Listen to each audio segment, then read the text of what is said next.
Introduction: the noise in the silence. There is a question that haunts you.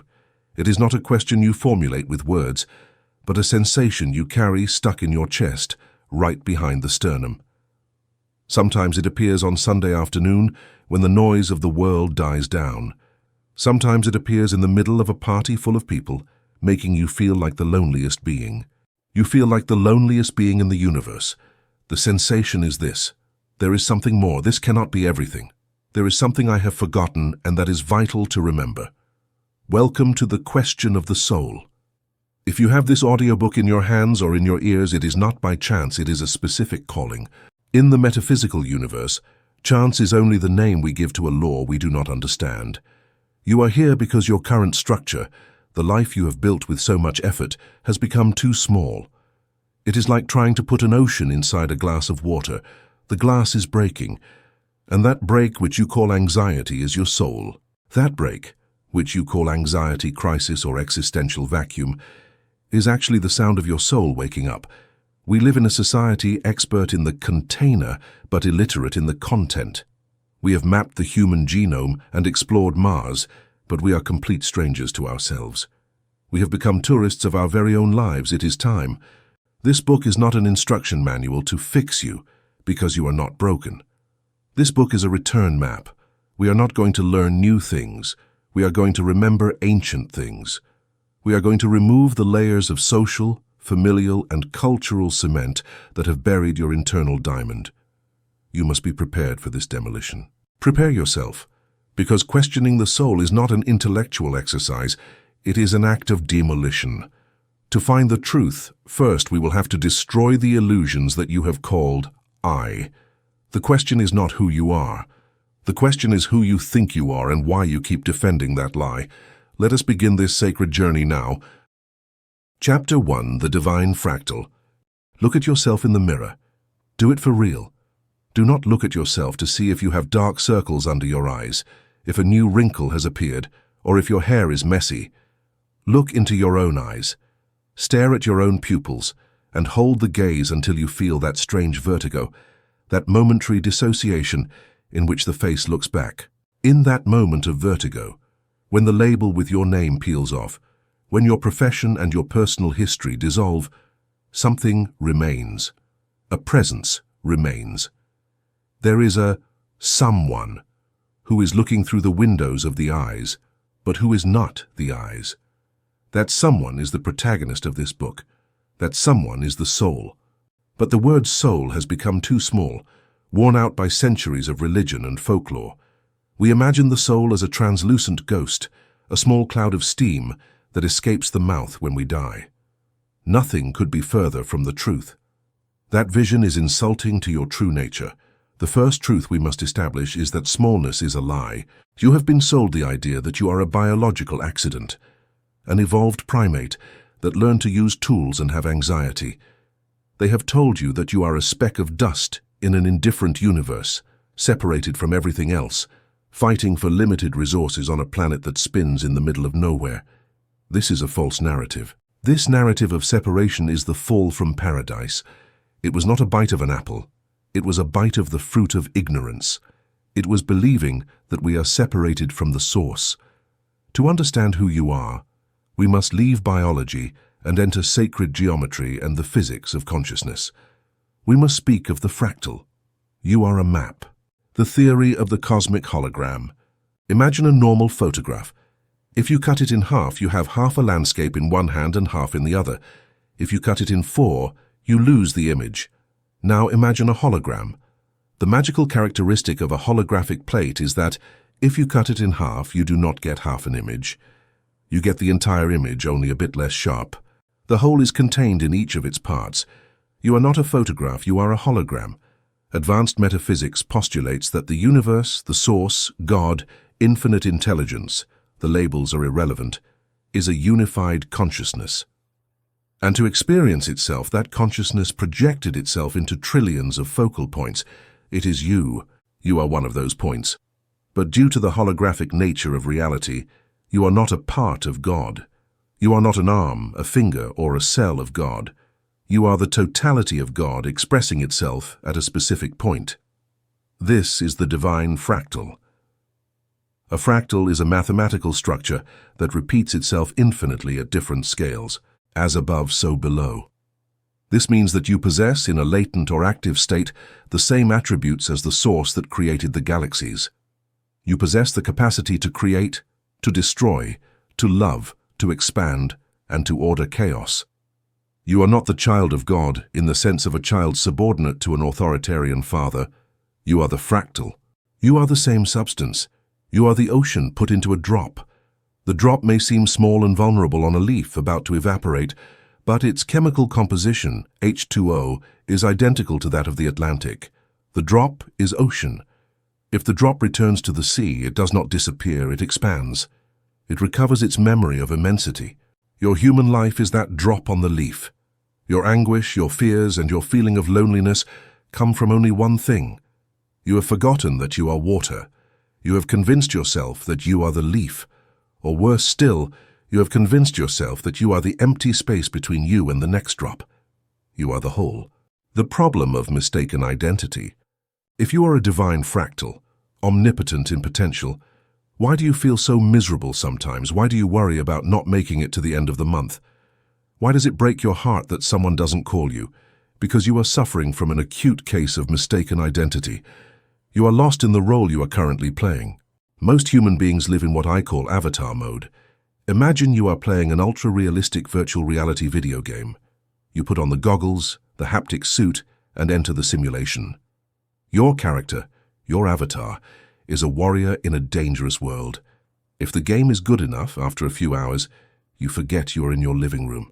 You forget that you have a physical body outside the game. You start to believe that you are the warrior. If the warrior is wounded, you feel real, psychological pain. If the warrior loses his gold coins, you feel real anguish. If the warrior dies, you feel terror. You have collapsed your consciousness within the character. You are stuck. In this life, your body and your ego, your personality, your name, your history, are the avatar. Your soul is the player in the living room, holding the controller. The soul question arises when the player begins to remember the living room. It arises when, in the middle of the battle, you have a flash of lucidity and say, "Wait a second. Wait a moment. This feels too serious. This hurts too much. There has to be another way to play." Human suffering is nothing more than the friction between the truth of who you are, the infinite player, and the lie of who you think you are, the limited avatar. The avatar is afraid of death because indeed the avatar can die. But the player is immortal. The player simply takes off the goggles. When you begin to live from the consciousness of the divine fractal, you stop being afraid of death, and paradoxically, that is when you start to truly live. Because no one plays well if they are in a panic about losing. You only play with mastery when you are safe. The physics of oneness. Let's go deeper. If we are all fractals of the same source, we reach an inevitable and often uncomfortable conclusion. The other does not exist. Look at your partner. Look at your boss. Look at your political enemy. Look at the beggar on the street. They are not other people. They are versions of the same consciousness. They are you in a different timeline, in a different body, experiencing a different variant of the same game. They are other focal points of the same consciousness. It is as if the source were a puppeteer with a billion hands, and each hand was a person. Beneath the stage, all the arms join in the same torso. You are connected. This radically changes how you relate to the world. Judging another is judging yourself.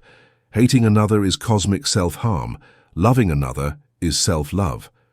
The metaphysics of oneness is not a romantic hippie concept. It is a technical description of the structure of reality. Quantum physics has already shown us entanglement. Quantum physics shows us two particles that were united if they are separated by light years react instantly to what happens to the other. You are quantumly entangled with everything that exists because at the moment of the Big Bang, or the first projection of consciousness, everything was one. Solitude is actually impossible. You are never alone. You are surrounded by versions of yourself. You are conversing with aspects of your own consciousness disguised as friends or enemies. Life ceases to be a struggle of me against the world and becomes a dance of me with myself. The outside world is just a giant mirror, fragmented into 1,000 pieces. It is reflecting your own internal state. If you smile, the mirror, the world has no choice but to reflect it back to you. But if you wait for the mirror to smile first, you will wait eternally. You are the cause. The world is the effect. It is a mathematical law of the universe that you must accept to recover your creative power today. The sovereignty of the soul. If we accept the premise that you are a fractal of God, you must accept the responsibility that goes with it. God is not a victim. God does not say, "Poor me, the economy is bad." God does not say, "Nobody loves me." God creates. God emanates. God orders. Your soul in its pure state is sovereign. It has absolute power over itself. It does not ask permission to exist. It does not need external validation. It does not need likes on social networks to feel its value. Its value is intrinsic because its value is existence itself. Does the sun ask permission to shine? Does the sun worry if someone closes the curtains? No, the sun shines because it is its nature. If you hide, you miss the heat, but the sun does not stop being the sun. Your disconnection, your anxiety, and your depression come from having abdicated your throne. You have handed over your crown to fear. You have handed over your scepter to the opinion of others. You have behaved like a beggar sitting on a chest of gold. You are asking for coins from passers-by. Spiritual awakening, true metaphysical awakening, is the moment you stand up, open the chest, and realize you are immensely rich. Not rich in money, that is a side effect, but rich in creative power. You have the capacity to collapse probability waves. You influence matter with observation. You have the capacity to transmute the lead of pain into the gold of wisdom. You are an alchemist who has forgotten his formulas. This book is your reminder. You are the master of your reality, even if you have spent years pretending to be a slave to circumstances. It is time to wake up and exercise your divine right to create, the paradox of density. Now then, the million-dollar question arises. If I am so powerful, if I am God experiencing himself, why did I choose such a difficult life? Why didn't I incarnate on a planet of pink clouds where everything is pleasure? Because constant pleasure teaches nothing. The soul seeks evolution, not comfort. It seeks growth. Imagine you go to the gym. Do you complain because the weights are heavy? Do you shout, "This is unfair," because gravity pulls down? No, you know that resistance is necessary for the muscle to grow. You go to the gym voluntarily to look for resistance. Earth is the soul's gym. Matter, time, pain, and loss are the weights. The density of this world is extreme. Moving here is hard. Manifesting here takes time. Loving here hurts. And precisely because of that, Earth is the elite university of the universe. Souls queue up to incarnate here. Only the bravest dare to enter 3D density. You are one of them. You are a spiritual warrior in training. You are not here punished. You did not fall here by mistake. You are here on a mission of expansion. Every time you overcome a fear, every time you forgive the unforgivable, every time you choose hope in the middle of darkness, you are building muscle.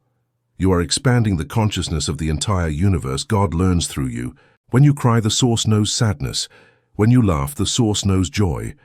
You are the eyes, ears, and hands of the infinite exploring its own creation. Therefore, your life, however small or insignificant it may seem to you from the perspective of the ego, is sacred. It is a vital data point for the totality. There is no waste. There are no wasted lives. There are no small lives. Even the briefest sigh of a child who lives only one day is an explosion of experience for the universal soul. You are part of a grand design, and your presence here is required for the completion of the cosmic puzzle. Every breath you take is an act of divine exploration. The return to the center. Understanding that you are a divine fractal has an immediate side effect: peace. That peace that surpasses all understanding. It is not the peace that everything goes well outside. It is the peace of knowing that you are what is right, regardless of what happens outside. You stop looking for completeness in a partner. You stop looking for it because you know you are already complete.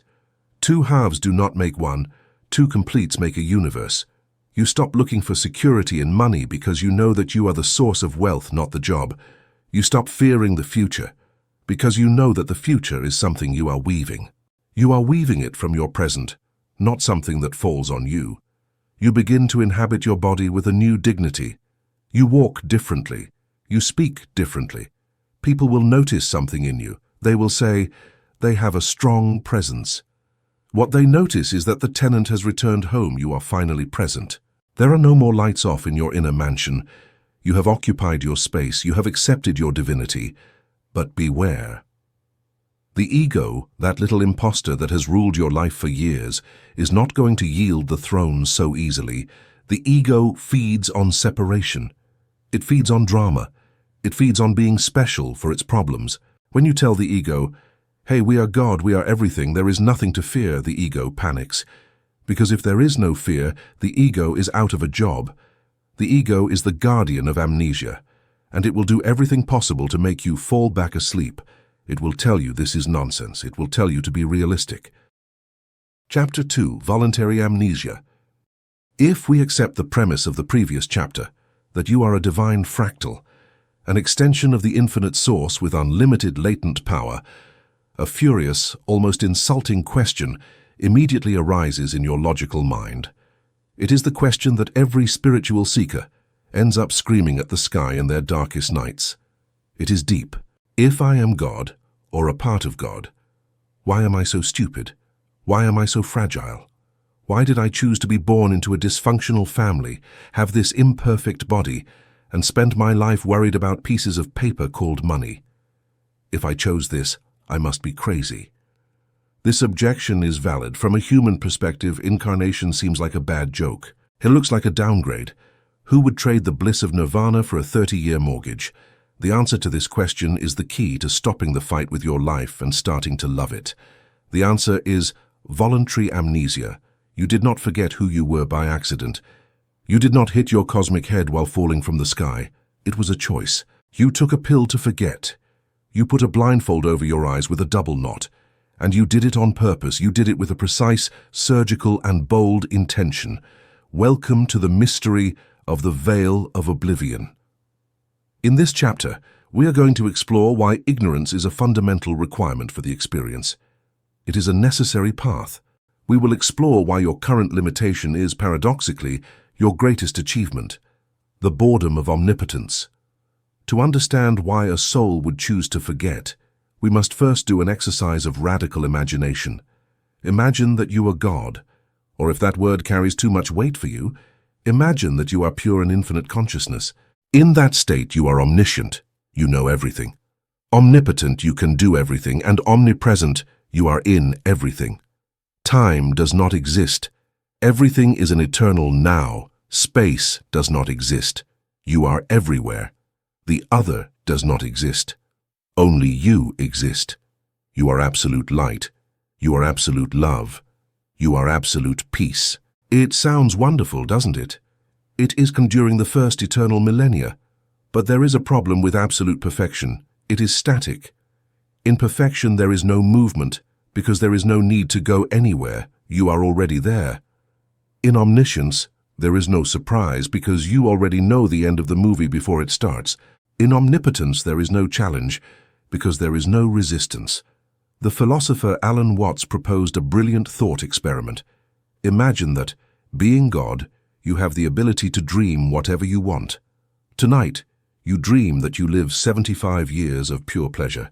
You have all the lovers you want, you fly, you eat banquets, no pain. Since you are God, the dream feels 100% real. You wake up after 75 dream years that passed in one night and say, how great, let's do it again. And you dream another life of pleasure, and another, and another. After having dreamed 1,000,000 lives of predictable pleasure and total control, you would start to get bored. It becomes hollow. Pleasure without contrast loses its flavor. Victory without risk tastes like nothing. Then, in your infinite wisdom, you would say, tonight I want a surprise.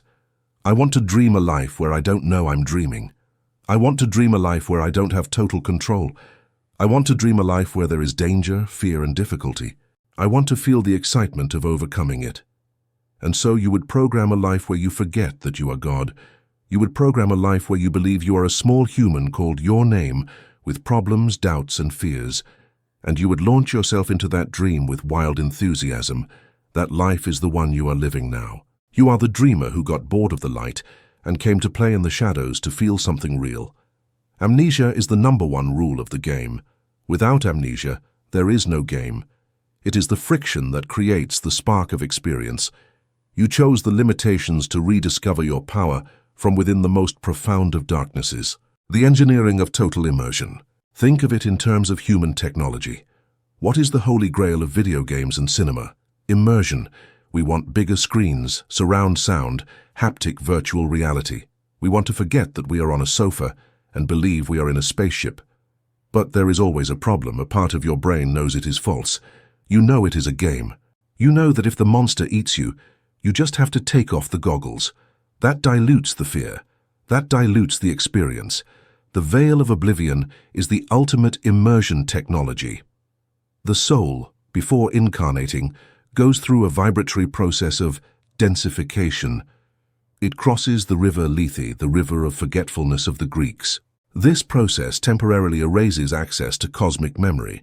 It is like a method actor, like Daniel Day-Lewis, who refuses to step out of character even when the cameras are not recording. He convinces himself so much that he is the character, that he suffers, cries, and bleeds as him. You are the ultimate method actor. You are in deep. You have gotten so into the role of your human identity that you have forgotten that there is a director, your higher self, and a script. This total immersion is what allows the emotions to feel so vivid. If you knew, in the middle of a broken heart, that you are an eternal being and that this is just a play, you would not cry. No grief. And if you do not cry, you do not transform the energy. You do not expand consciousness. You need to believe that the pain is real in order to transcend it. Amnesia guarantees the authenticity of the experience. It makes the stakes feel real, which is the only way the soul can truly harvest the wisdom that only intense experience can provide. The contract of limitation. Let's go deeper into the metaphysics of the spacesuit. Your body and your human psyche are a containment suit. The energy of the source is of an extremely high frequency. It is nuclear voltage. The Earth is a plane of low and dense frequency. If you landed here with all your memory and power activated, you would fry your circuits. You would be incompatible with 3D reality. You need a voltage reducer. Amnesia acts as that transformer. It reduces your infinite consciousness to a small laser beam focused on the here and now of your personal life. By accepting this contract of limitation, you accept operating under new rules: linearity, separation, and uncertainty. Linearity. You accept experiencing time step by step instead of all at once. This allows for narrative, learning, and surprise. Separation. You accept feeling separated from others and your environment. This allows for interaction, conflict, and finally, reunion through love. Uncertainty. You accept not knowing what will happen tomorrow. This allows for free will and faith. Do not see your limitation as a defect. See it as the rules of the sport you chose to play. In soccer, you cannot touch the ball with your hands. Is that a failure of soccer? No. It is the rule that makes soccer what it is. If you could grab the ball and run, the game would lose its meaning. Your limitations, not reading minds, not flying, not knowing the future, are the rules that make the human game challenging and valuable. They are the obstacles that allow you to define your character. Without these boundaries, there would be no story to tell. You came here to play by these rules and win from a state of total disadvantage. The cosmic hide-and-seek game. In the Hindu tradition, this is called Lila, the divine play. It is said that Brahman God plays hide-and-seek with himself. He fragments himself into millions of pieces, hides them in biological bodies, makes them forget who they are, and then says, "Let's see who finds themselves first." You are God hidden from God, seeking God. Every time you have an epiphany, every time you feel deep love, every time you connect with nature, it is a found you moment. It is a moment where the veil becomes a bit thinner. Amnesia is not a concrete wall. It is a smoke screen. It is designed to be penetrated, but it requires effort. You must seek the truth with great intent. If it were easy to remember, the game would end too quickly. The design is made so that you only wake up when the pressure of suffering or the call of curiosity is stronger than the inertia of sleep. Here enters the soul question. The fact that you are listening to this book means that your amnesia is starting to fail. It is cracking. The software of forgetting has cracks. You are beginning to suspect. That suspicion, this cannot be all, is the sign that you are ready to pass to the next level of the game, playing lucid. You are no longer the character who believes that reality is solid. You begin to be the player who knows that he can modify the code. Welcome. The evolutionary function of ignorance. There is a more pragmatic reason for amnesia, the evolution of free will. If you had God, your higher self, speaking into your ear with a voice of thunder all day, telling you exactly what to do, you would not have real freedom. You would be a robot obeying orders. Don't go down that street. Marry that person. Invest in this stock. Your life would be perfect, yes, but it would be sterile. There would be no merit in your decisions. In order for you to develop your own moral compass, your own intuition, and your own mastery, the teacher must remain silent. Amnesia is the silence of God so that man can speak. You have been left alone in the dark to learn to turn on light. If the light were always on, your eyes would never develop to see in the twilight. Your mistakes, your falls, and your detours are sacred. They are yours. Thanks to amnesia, you have had to develop courage because you were afraid, faith because you didn't see the proof, and compassion because you knew pain. These are forged here. Those virtues do not exist in heaven. They can only be forged in the furnace of the earth. When you return home, you will not carry money or fame. You will carry those virtues engraved in your energetic code. That is the only thing you take with you, and that is what you came to seek. You are an explorer of the soul's highest potentials. The cognitive dissonance of awakening. Now then, waking up from voluntary amnesia is not a comfortable process. It is violent. It is like when the lights are turned on in a nightclub at 6 in the morning. Reality looks raw. When you start to remember who you are, cognitive dissonance occurs. One part of you, the ego body, continues operating with the old rules, fear and survival. Another part of you, the soul fractal, begins to operate with the new rules, unity, abundance, and eternity. You live with one foot in each world. This can make you feel like you are going crazy. You see people worried about politics, and you feel a strange indifference because you know it is just theater. It is all just a giant play. You see people fighting for status, and it makes you laugh because you know they are actors in disguise. You feel like a foreigner in your own species. Do not be afraid. You are not crazy. You are deprogramming yourself. The amnesia is dissolving. The danger here is the spiritual ego. It is when the ego appropriates the awakening. It is when the ego says, I am God, I am better than these sleeping ones. That is a trap. If you really remember who you are, you remember that the sleeping one is also you. Real awakening produces humility, not arrogance. It produces an infinite compassion for those who are still caught in the density of the game. You know the pain, the trigger of memory. Why now? Why does amnesia seem to be lifting massively on the planet? Because we have reached the end of a cycle. Humanity has explored density, materialism, and separation to their ultimate consequences. We have hit rock bottom in forgetfulness. Now the bounce begins, the return path. Your soul planned to wake up in this specific life. You left clues for yourself before you were born. Those clues are the books you casually find, the crises that break your structures, the people who tell you the exact phrase at the exact moment. This audiobook is one of those clues. You put it in your path. I am just the postman. You wrote the letter to yourself. It is your own voice. The trigger of memory is usually pain or ennui. First, the universe whispers to you with intuitions. If you don't listen, it speaks to you with coincidences. If you don't listen, it screams at you with pain. Suffering is the icebreaker of amnesia. When the pain is so great that the ego no longer has answers, the crack is finally produced. When you kneel down and say, I give up, I don't understand anything, that's where the crack happens. Through that crack enters the light of your ancestral memory. Therefore, bless your crises. They have been your alarm clocks. They have been the aggressive but necessary way your soul had to shake your shoulder and say, wake up.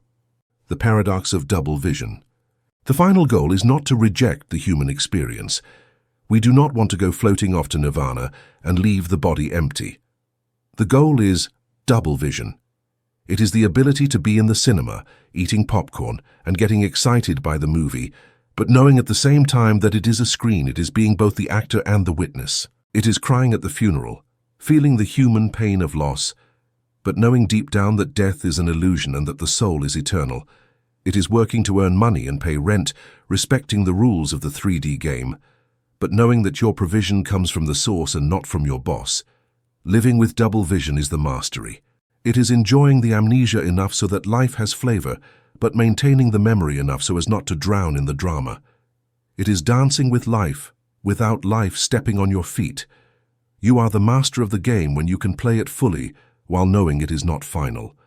You are free to love, to fail, and to start over as many times as needed, recontextualizing your past. With this new lens, look back at your life. Look at all those times you felt abandoned by God. Look at those nights of solitude. Look at those embarrassing mistakes. Do you see the pattern? It was the necessary immersion. You had to feel abandoned in order to discover your own strength. You had to be wrong to find your own truth. There were no mistakes. There were no punishments. It was a perfect pedagogical design orchestrated by yourself from a higher state of consciousness. Forgive yourself for having forgotten. It was part of the plan. But now that you remember, you can no longer keep pretending that you do not know. Ignorance was once a valid excuse. Now it is no longer so. Now you have the responsibility of the awakened. Reclaiming your power means accepting that every shadow was a teacher and every light was a gift. Ignorance was a shield. Now truth is your sword. Preparing the ground for the impostor. Now that we understand who we are, a logistical question arises. If I forget who I am, who directs my life while I am asleep? If the king is asleep, who sits on the throne?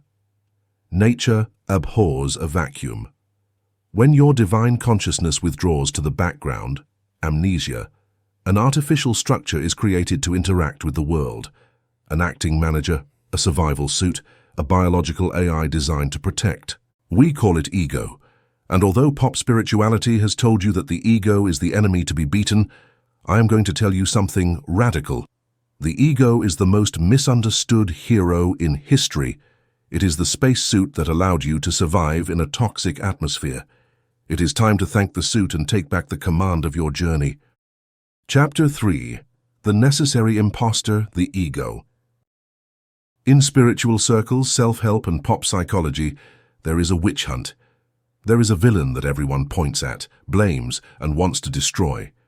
Entire libraries have been written on how to kill it, how to dissolve it, or how to transcend it.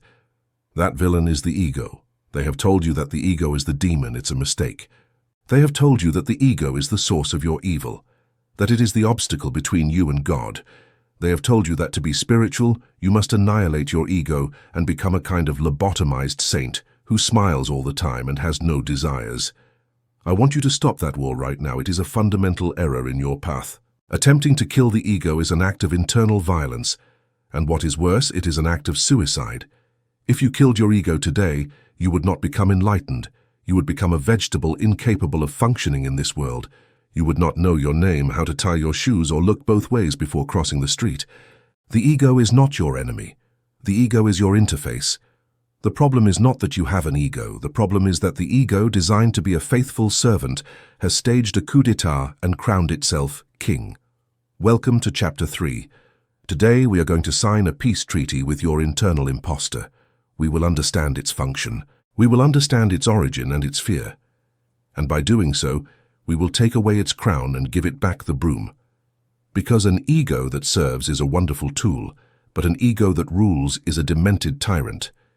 It is time to restore the natural order of your internal kingdom and put the servant back to work for the true master. The biological spacesuit. To understand the ego, let's go back to the analogy of the previous chapter. You are a soul, infinite consciousness, divine fractal. Your nature is immaterial, timeless, and expansive. You have decided to incarnate on Earth, a dense, material, linear, and dangerous plane. You need a way to navigate this environment effectively. If your soul tried to interact directly with 3D matter without an intermediary, it would be impossible. It would be like trying to write an email using only pure electricity without a computer. You need hardware and an operating system. You need a vehicle. The ego is your spacesuit. It is what allows you to exist in this density. Imagine an astronaut on Mars. Without his suit, he would die in seconds. The suit gives him protection, allows him to breathe, and allows him to communicate and manipulate objects. The ego is the suit that the soul puts on to survive in social and physical density. It is the structure that says, I am your name. It is your ID. This function of separation is vital. If you had no ego, you would not know where you end and where the chair begins. You could not have relationships because relating requires 2 points of reference. The ego is the GPS that allows you to navigate the map of duality. So where did the disaster begin? It began with amnesia. The disaster began with voluntary amnesia, chapter 2. When the soul entered into the deep sleep and forgot who it was, the spacesuit was left without a command. The operating system, ego, found itself alone. Imagine the panic of a biological artificial intelligence that suddenly receives no orders from the user. It felt lost. The ego looked around and said, "The boss has fallen asleep. There is no one at the wheel. We are in a hostile world. If I don't take control, we will die." The ego did not usurp the throne out of malice. It did it out of panic. It did it out of love for survival. It was a desperate attempt to protect the only life it knew. The ego is a frightened child who has been given the keys to a Boeing 747 airplane. It is terrified, pressing all the buttons, trying to keep the plane in the air. Its screams, its excessive control, its jealousy and its greed are nothing more than defense mechanisms of a system that is not designed to lead, but to execute. The operating system of fear. Let's analyze the ego's software. Since it is a biological survival tool, its base code is binary and very simple. Safe, unsafe. Pleasure, pain, mine, yours. Alive, dead. The ego does not understand concepts like transcendence, oneness, unconditional love, or abundance. Those are concepts of the soul. They are alien. The ego understands accumulating resources in case there is winter. The ego understands attacking before they attack me. The ego understands being better than the other to guarantee my status in the tribe. That's why, when you try to solve your existential problems using the ego, the analytical mind, you fail. It is not capable. You are trying to measure beauty with a butcher's scale. It is the wrong tool. The ego lives in a perpetual state of scarcity. For the ego, there is never enough. There is not enough money. There is not enough love. There is not enough time. Why? Because the ego is defined by its limits. I am this and I am not that. It is limited. By defining itself by what it is not, it feels incomplete. The soul, on the other hand, knows itself to be everything. It cannot feel scarcity because it is the source. When you feel that anxiety in your chest about the future, it is not you who feels it. It is your spacesuit launching system alerts. Alert, danger of social death. The suffering comes when you, the observer, believe the alert and think that the fire alarm is the fire. You identify with the signal rather than the one receiving it. To find peace, you must realize that the alarm is just a function of the suit, and you are the pilot who remains untouched by the noise of the machinery. The voice in the head. The main weapon of the necessary impostor is the internal dialogue. That voice that never shuts up, that voice that narrates your life in real time, judging, labeling, and comparing. Look how fat you are. That guy looked at you wrong. You're going to be fired. You're not as good as her. It is a constant stream of judgment. Learning to distinguish the voice of the ego from the voice of the soul, intuition, is the most important metaphysical skill you can develop. Here is the discernment guide. The voice of the ego. It screams. It is loud, insistent, and repetitive. It has haste. Do it now. You're running out of time. Run. It is limited. It is logical, linear. It gives you reasons, arguments, and lists of pros and cons based on the past. It generates contraction. When you hear it, your body tenses up, the stomach closes.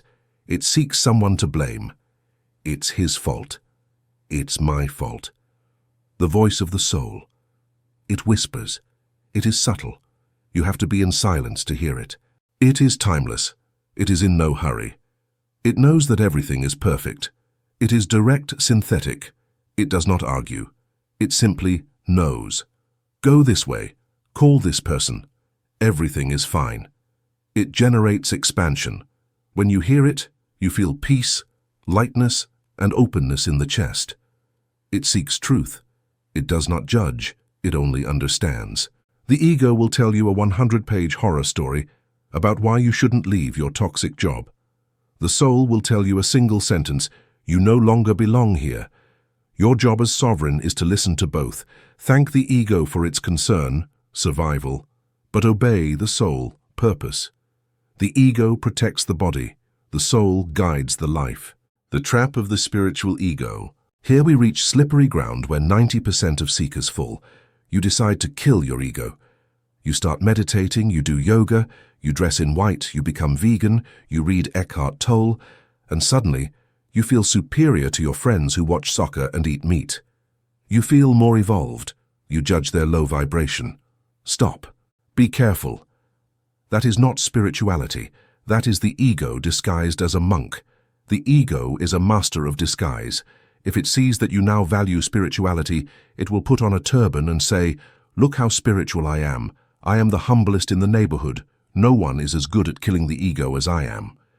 It is a clever appropriation of the path. This is called the spiritual ego. And it is more dangerous than the materialist ego because it is more difficult to detect. It is shielded by divine self-justification. True spiritual progress does not make you feel superior. It makes you feel equal. It makes you see that the drunk on the corner and the Pope are the same fractal. They are the same divine fractal playing different roles. If there is judgment, I am better. There is ego. If there is compassion and recognition, you are another me. There is soul. The path to the light is not about becoming a better version of the impostor, but about recognizing the shared essence in all beings. The fear of dissolution. Why does the ego resist awakening so much? Why does it sabotage you when you are about to have a breakthrough? Because the ego is terrified of death. And for the ego, spiritual awakening feels like death. If you discover that you are the ocean, the drop ceases to be important. It feels its end is coming near. The ego thinks, if he wakes up, I disappear. I stop being the protagonist.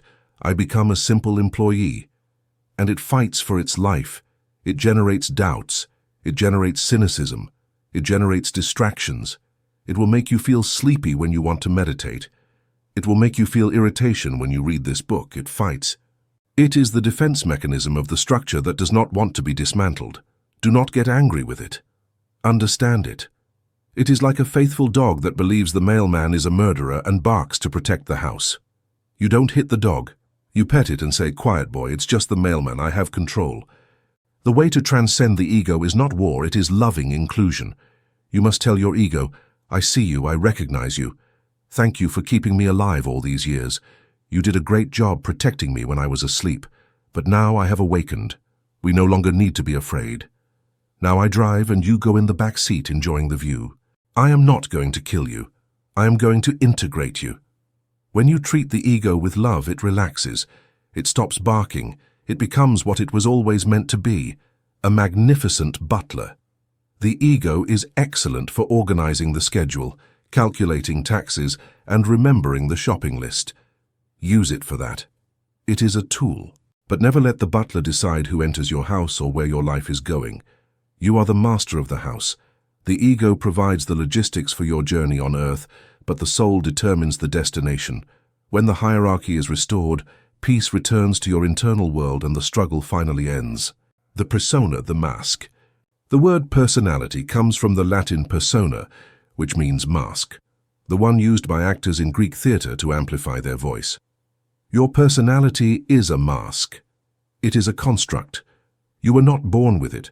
You assembled it with pieces of your parents, your teachers, your traumas, and your defense mechanisms. It's a build. I am shy. I am explosive. I am an intellectual. Those are not truths. They are scripts you have memorized. The problem is that the mask has stuck to your face. You believe the mask is your skin. The metaphysical work consists of peeling off the mask. Not to throw it away, but to be able to put it on and take it off. The master can use the warrior mask when he needs to defend a cause, the lover mask when he is with his family, and the wise mask when he teaches. But he doesn't believe any of them. He knows that beneath them all, he is the fertile void, pure consciousness. The rigidity of the ego is what causes pain. It is the stiffness. I am like this and I cannot change. That is a lie. You are fluid. You are water. You can take whatever shape you want. The shape is the ego. The water is the soul. Do not freeze yourself into an ice cube. Melt and flow. By embracing your fluidity, you discover that you are free to redefine yourself at any moment. The pain of the ego is the joy of the soul. Here is a compass to navigate life.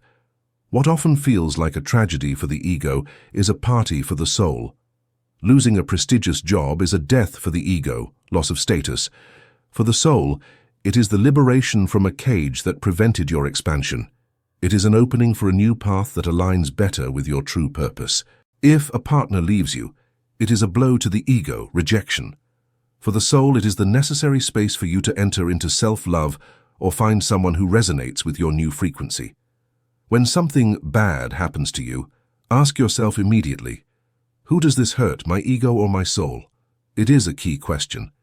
If it hurts your pride, your image, your need for control, or your attachment, it hurts the ego. The soul cannot be wounded, nor rejected, nor diminished. The soul remains intact. By identifying that it is the ego that bleeds, you can dissociate.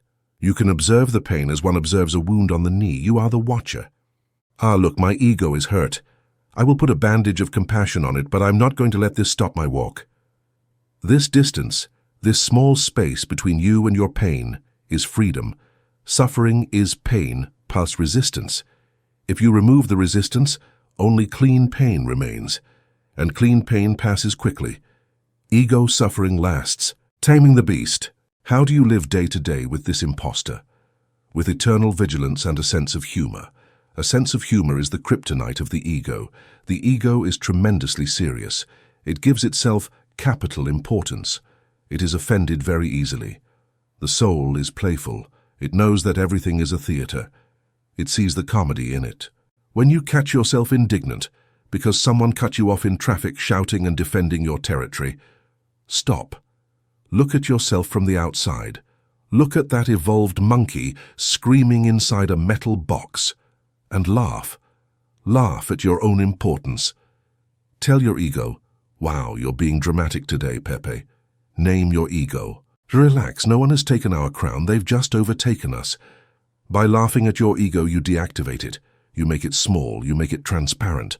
Laughter is a high-frequency vibration that dissolves the density of the ego instantly. You cannot fight against the darkness. If you punch the air to remove darkness, you fail. You only have to turn on the light. The light is consciousness. Simply realizing that the ego is acting is the victory. In the moment you observe the ego, you are no longer the ego. You are the observer. You have recovered the throne. The awareness itself is the act of reclaiming your true and sovereign place in the center of being. The danger of the comfort zone. The ego loves the comfort zone. For the ego, the known is safe, even if it is miserable. The ego prefers a known hell to an unknown heaven. That's why you stay in abusive relationships or jobs you hate, because the ego says, at least here I know how to survive. Outside there are monsters. It is afraid of the mystery. The soul loves the unknown, because in the unknown lies potential, creation, and magic. Every time you feel the impulse to do something new and fear paralyzes you, it is the ego versus soul conflict. The ego will tell you, what if it goes wrong? What if they laugh at you? The soul will tell you, what if it goes well? What if we fly? The metaphysical rule is, always follow the expansion even if it's scary. The fear of the ego is a reverse compass. Where the ego puts a sign saying, keep out monsters, the soul knows that the treasure is there. The cave you fear to enter holds the treasure you seek. The ego builds walls, the soul builds bridges. Follow the bridges. Chapter 4, The Alchemy of Pain. We live in the age of anesthesia. Our modern civilization has declared an open war against pain. We have built a pharmacological, technological, and entertainment empire with a single objective: to feel nothing unpleasant. If your head hurts, you take a pill.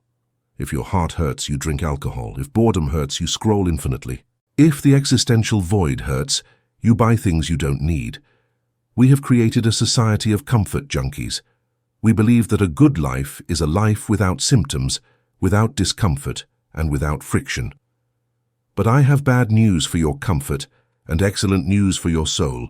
Pain is inevitable, and it is sacred, it is necessary. Attempting to live a human life without pain is like trying to swim without getting wet. It is a negation of the very nature of the experience. But there is something deeper. In the metaphysical universe, pain is not a design error. It is not a punishment from a sadistic God who enjoys seeing his creatures squirm. It is not a bad sign. It is not a sign that something is wrong. Pain is friction. And without friction, there is no movement. Without friction, there is no fire. Without friction, there is no polishing. Welcome to Chapter 4, The Alchemy of Pain. Today we are going to enter the dark laboratory of the soul. We are going to look your wounds in the face. We will look at your losses and your traumas, and we are not going to run away. We are going to discover that pain is, in reality, high-density energy waiting to be transmuted. We are going to learn the secret formula of the alchemists, how to turn the heavy lead of depression into the radiant gold of enlightenment. It is the great work. The metaphor of the oyster. Let's start with biology, which is metaphysics made flesh. How is a pearl born? The pearl, that precious, soft and shiny jewel, is not born from the pleasure of the oyster. It is born from an invasion. A grain of sand, a parasite, or a piece of broken shell enters the soft and vulnerable body of the oyster. This causes immense pain. It is a constant irritant. The oyster cannot expel it. It cannot take a pill. It cannot go to a psychologist. What does it do? It begins to secrete a substance called nacre. Layer after layer, it envelops the intruder. It covers the pain with beauty. It wraps the wound with its own vital essence. Over time, that grain becomes a pearl. The most beautiful jewel is the result of the successful management of a trauma. Without the grain of sand, there is no pearl. An oyster that lives comfortably, safely, and without irritations dies empty. It is just food. The oyster that suffers and transmutes leaves a treasure. You are the oyster. Your problems are your grains of sand. Your breakups, your bankruptcies, and your illnesses are the grains of sand. The ego screams, "Get this out of me. Why me? It's unfair." The soul says, "Calm down. We are manufacturing a pearl. Cover this with consciousness. Do not fight against the grain of sand. Integrate it, make it yours, make it beautiful." Start the secretion. The alchemy of pain consists of stopping the attempt to spit out the sand and starting to secrete nacre. It is the process of turning a weakness into a strength and a scar into a masterpiece. By embracing the irritant, you begin the sacred work of transformation that will eventually define the true value of your existence. Pain versus suffering, the mathematical equation. To be alchemists, we must be precise with our language. We use pain and suffering as synonyms, but they are radically different things. Pain is biological and necessary. Suffering is psychological and optional. Here you have the equation of suffering. Pain x resistance. Suffering. Analyze this formula deeply in your mind. Pain is the pure fact. You break a leg, physical pain. Your partner leaves you, emotional pain. Feeling of emptiness in the chest, lump in the throat. That is inevitable. It is information. It is intense energy. Resistance is what your mind does with that pain. It is the story you tell yourself. It is the denial. It shouldn't have happened. It's unfair. I will never be happy. I can't stand it. I want it to stop now. This mental resistance multiplies the base pain. If your base pain is a 5 and your resistance is a 10, your suffering is 50. If your base pain is a 5 and your resistance is 0, total acceptance, your suffering is 0. You are left with only pure pain. You are left with only the pure pain, 5, which is perfectly manageable. Clean pain without resistance is not suffering. It is just intensity. It is like the pain of the gym or the pain of childbirth. It is pain with purpose. It does not destroy you. It transforms you. What destroys you is the mental friction of wanting reality to change. What destroys you is wanting reality to be different from what it is. Alchemy begins when you eliminate the variable resistance, when you kneel before the fact and say, yes, this is happening, this hurts, and I accept feeling it. In that moment of surrender, suffering collapses and only the pure energy of the experience remains. The breaking of the shell. The poet Khalil Gibran wrote, "Your pain is the breaking of the shell that encloses your understanding." Imagine a seed. For the seed, becoming a flower is a catastrophe. It has to break. Its skin has to tear. It has to stop being a safe and compact seed to become a vulnerable root that sinks into the dark earth and a stem for light. If the seed had an ego, it would scream, "I am dying, I am breaking, help!" But it is not dying, it is being born. Your ego is the shell. It is that rigid structure of beliefs, identities, and comfort zones that you have built to protect yourself. Chapter 3. That shell served you for a while. It protected you.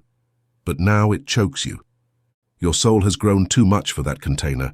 The pain you feel is the pressure of your own expansion. The midlife crisis, the divorce, the job loss.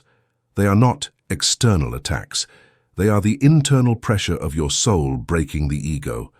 The shell has to break, and the breaking hurts, but the light only enters through the cracks. If you stay intact, perfect and armored, the light does not enter and your light does not go out. You are a hermetic coffin. The universe, in its infinite mercy, will send you a hammer, a crisis, to break your armor, not to hurt you, but to free you from your own prison. Embrace the shattering as the first step towards your true freedom. The metaphysical function of the wound. In Greek mythology, there is the figure of Chiron, the wounded healer. Chiron was a wise and immortal centaur who received an incurable wound with a poisoned arrow. Being immortal, he could not die, but he lived with eternal pain. In his search to cure his own pain, he studied all herbs, all medicines, and all magics. He searched. He became the greatest healer in the world. He did not cure himself, but his wound gave him the wisdom to cure everyone else. His wound was his gift. You are Chiron. Your main wound, the abandonment of your father, abuse, poverty, loneliness, is not a defect. It is your portal of power. It is where life forced you to go deep. If you had not been wounded, you would be superficial. People who have never suffered are generally bland. They have no depth. They have no empathy. They have no weight in the soul. Pain excavates you. It makes the well of your soul deeper. And the deeper the well, the more water of joy it can contain later.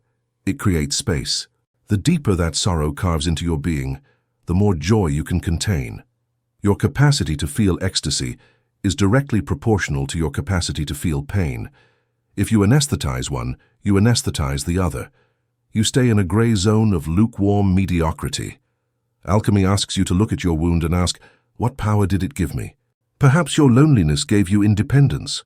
Perhaps your illness gave you sensitivity. Perhaps your poverty gave you ingenuity. Stop seeing the wound as a blemish and start seeing it as an initiatory tattoo. It is the mark of your experience and the source of your authority. Your scars are the maps of the wisdom you have earned. Energetic transmutation, from lead to gold. How do we do practical alchemy? The ancient alchemists did not really seek to turn physical lead into physical gold. That was a cover. They sought to turn the lead of dense consciousness, Saturn, melancholy ego, into the gold of solar consciousness, sun, enlightenment, soul. Emotion is emotion, energy in motion. It must move. Emotional pain is simply high-intensity energy trapped in the body. Sadness is heavy, slow energy. Anger is hot, fast energy. Fear is cold, vibrant energy. The ego labels these energies as bad and tries to repress them, hide them in the basement of the subconscious, or project them, scream at someone else. Both ways are toxic. Both strategies are toxic. Repressed energy turns into disease, cancer, ulcers, depression. Projected energy creates karma. The alchemist does something different. He holds the energy. This is the technique of the internal crucible. Localization. When you feel emotional pain, do not run. Close your eyes, locate it. Where is it?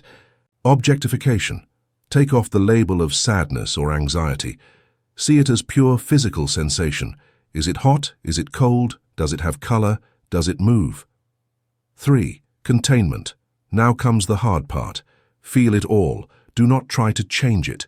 Do not try to heal it yet. Just embrace it with your consciousness. You are a vast container. Imagine you are an immense container, and that ball of fire or ice is inside you. Tell the sensation, I give you permission to be here. I give you permission to burn. I am not afraid of you. 4. Transmutation. By observing the sensation without judging it, without resistance, a physical miracle occurs. The energy changes. The ball dissolves. The heat expands. The vibration rises. By paying loving attention to it, the dark energy is released and becomes available light. Suddenly, after crying or trembling consciously, you feel a deep peace, an absolute mental clarity. You have turned lead into gold. You have released vital energy trapped in trauma. The victimhood trap. The greatest enemy of alchemy is victimhood. The ego loves pain. Although it says it hates it, it is addicted to it. Why? Because pain gives it an identity. I am the divorced woman. I am the sick man. I am the orphan. That story gives it solidity. It gives it an excuse not to try. It gives it attention from others. Poor thing. Victimhood is the lead that refuses to be gold. Victimhood says, my pain is their fault. They did this to me. As long as you blame another, parents, government, ex-partner, you give away your power. You cannot transmute what does not belong to you.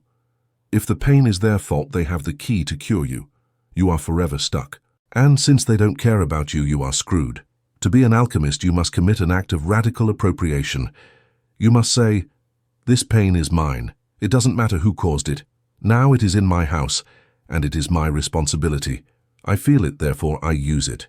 Stop looking for culprits. Looking for culprits is a distraction. Use the energy of anger not to take revenge, but to build an empire.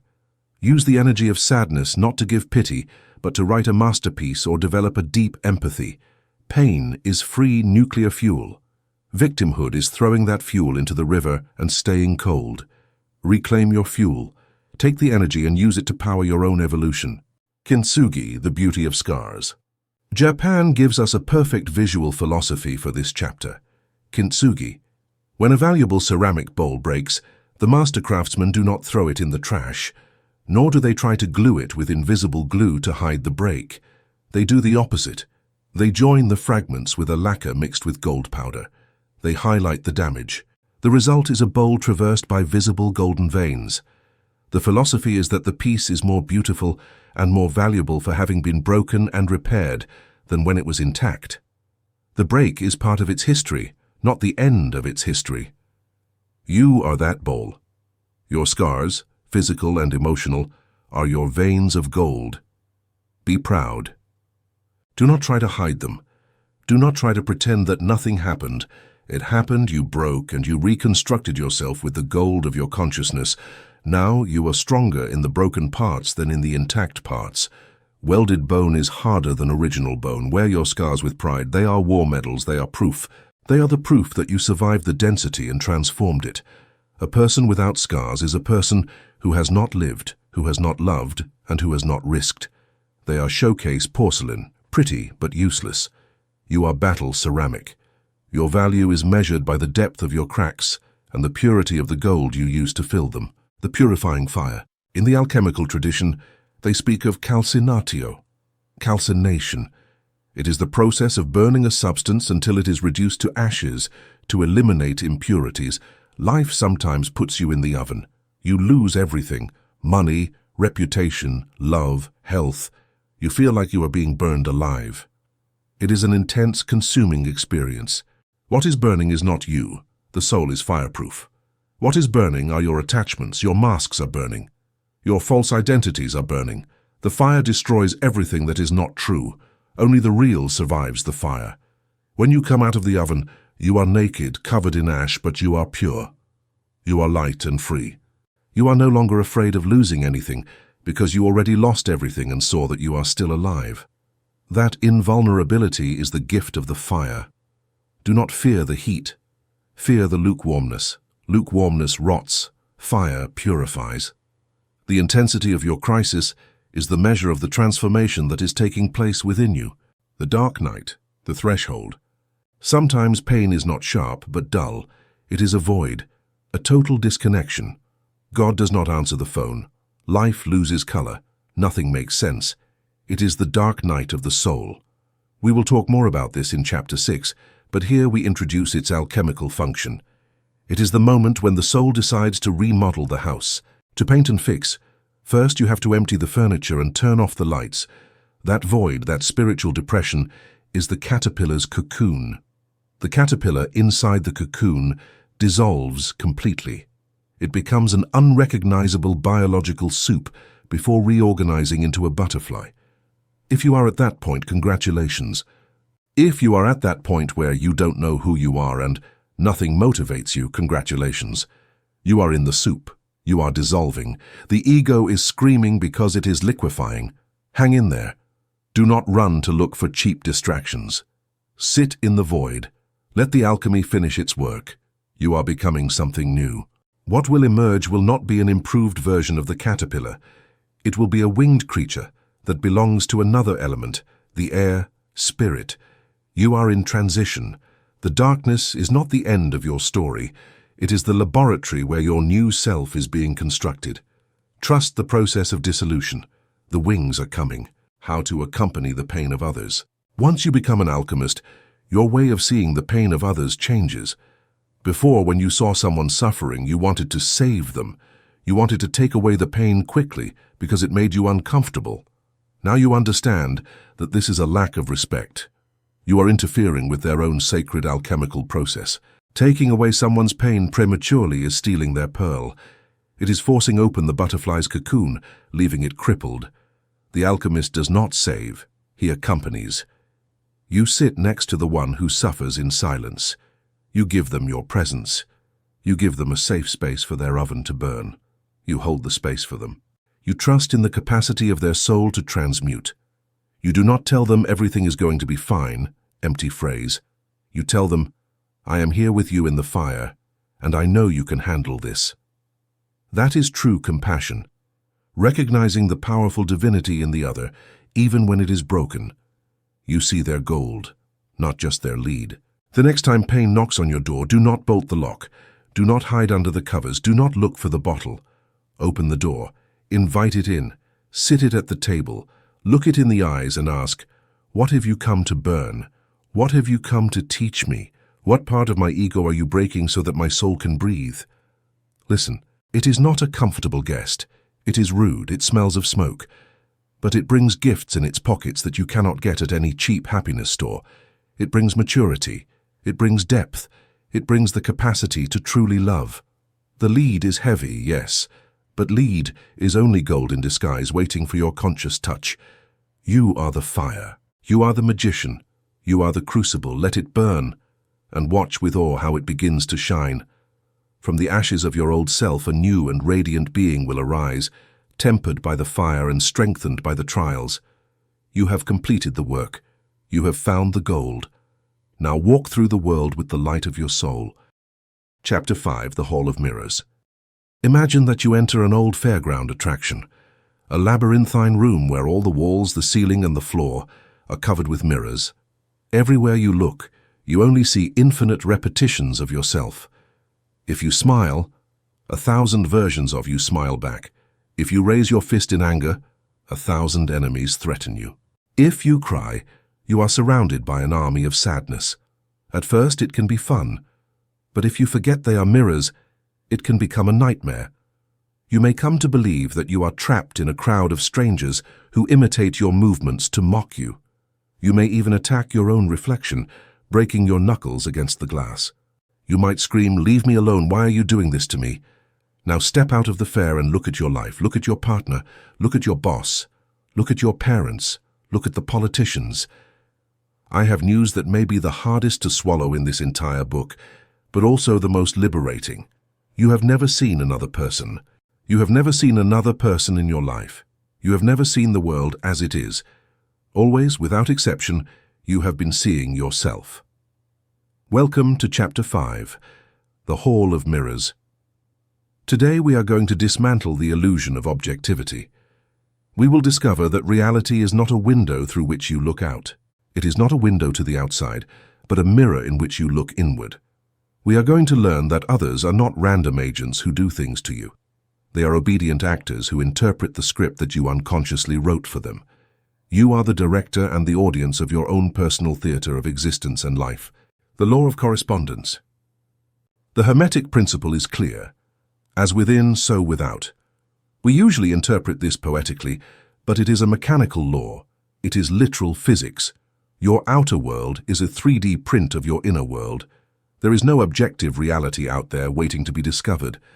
There is a quantum field of infinite possibilities, a soup of energy. This energy only takes shape when your consciousness observes it, and your consciousness observes through the filter of your beliefs, your fears, and your assumptions. Think of a movie projector. The film, your internal state, is inside the machine. The light passes through the roll and projects the image onto the screen, the world. If there is a war scene on the film, you will see explosions on the screen. The fundamental error of the human being is to get up from the seat, run to the screen, and try to clean the blood with a rag, or to scream at the actors on the screen to stop fighting. It is useless. It is insanity. You must change the role, not the screen. As long as the film roll keeps spinning inside, the war will continue on the screen. You spend your life trying to change your husband, your economy, or your government, the screen, without changing your vibration, the role. And you get frustrated because the mirror is stubborn. The mirror does not change first. The mirror only confirms. Chepo, everyone is you pushed out. Neville Goddard coined a phrase that is the mantra of this chapter. Everyone is you pushed out. This means that the people in your life do not have free will in your reality as much as you think. They behave with you exactly as you assume they will behave. They are messengers. They are witnesses. Let's analyze this coldly. If you have a deep belief, perhaps unconscious, that says, I am not worthy of respect, people always take advantage of me, your reality must confirm that to maintain coherence. The universe will hire an actor, your boss, your friend, your partner, to disrespect you. That person, who is perhaps kind to everyone else, will be a tyrant. They will behave like a tyrant specifically with you. Why? Because you have passed them the script telepathically. Your victim vibration has activated their executioner vibration. It is a perfect fit. It is a magnetic dance. You summoned them. You need them to validate your belief. This hurts. The ego hates this realization. The ego screams, it's not true. That guy's an idiot by nature. I'm a good person. I didn't ask to be treated badly. No one consciously asks to be treated badly. But your subconscious, where 95% of your programming resides, is emitting the radio signal. Executioner wanted to confirm theory that world is cruel. Reason here. And the volunteer appears. They appear to serve your internal narrative. If you want to change the actors, you must change the script you are broadcasting. When you change your internal self-concept, the people in your world must either change their behavior to match your new frequency, or they must exit your reality entirely. The diagnostic function of relationships. If you accept this premise, your relationships cease to be sources of suffering and become diagnostic tools. Your enemies are your best teachers. They are magnifying mirrors that show you your spots. Does your colleague's arrogance bother you? Look inside. Where are you arrogant? Or, where do you feel so small? Where do you feel so small that the other's confidence offends you? The arrogance you see in them is your own projected shadow. Does your partner's coldness hurt you? Look inside. Where are you being cold with yourself? Are you loving yourself? If you do not give yourself warmth, the mirror will not give you warmth. It only reflects. Does the lack of money from your clients distress you? Look inside. Where is your belief in scarcity? The mirror never lies. It is ruthlessly honest. Instead of breaking the mirror, thank it. Say, thank you for showing me that I still carry the program of unworthiness. Thank you for showing me that I still have repressed anger. Now that I see it in you, I can heal it in me. Use every interaction as a map to your own subconscious. When you stop reacting and start observing, you reclaim the power to transform your world. Every person you meet is a gift from the universe, showing you exactly what you need to integrate to reach your next level of evolution. The shadow and projection. Carl Jung taught us about the shadow. The shadow is everything that we deny about ourselves and bury in the basement of the subconscious because it seems bad or unacceptable. But what you bury does not die. It becomes radioactive. And it seeks to come out. How does it come out? Through projection. It finds a target, Since you cannot admit that you are selfish, because your self-image is that of a generous person, you project that selfishness onto others. You start to see selfish people everywhere. Look how selfish so-and-so is. You get indignant. You obsess over their selfishness. That disproportionate indignation is the signal. If something bothers you a little, it is a preference. If something activates you, infuriates you, and drives you crazy, it is yours. It is your own trash that you have thrown into the neighbor's garden, and now you complain that their garden smells bad. Next time someone irritates you deeply, do the mirror exercise, admit it. I am that. That quality lives in me. Perhaps I don't express it the same way, but I have it repressed. If I accept it in me, it will stop bothering me in them. By integrating the shadow, by accepting your own darkness, you stop projecting it. And magically, people around you stop showing you that trait. It becomes irrelevant. The myth of romantic love, the other half. The Hall of Mirrors is especially deceptive in love. We have been sold the idea of the better half, the idea that you are an incomplete half that needs to find another half outside to be whole. This is metaphysically false and dangerously toxic. If you are a half, you are lack. And two lacks together do not make abundance. They make two beggars stealing crumbs from each other. You look for a partner to give you what you do not give yourself. You want them to validate you because you do not validate yourself.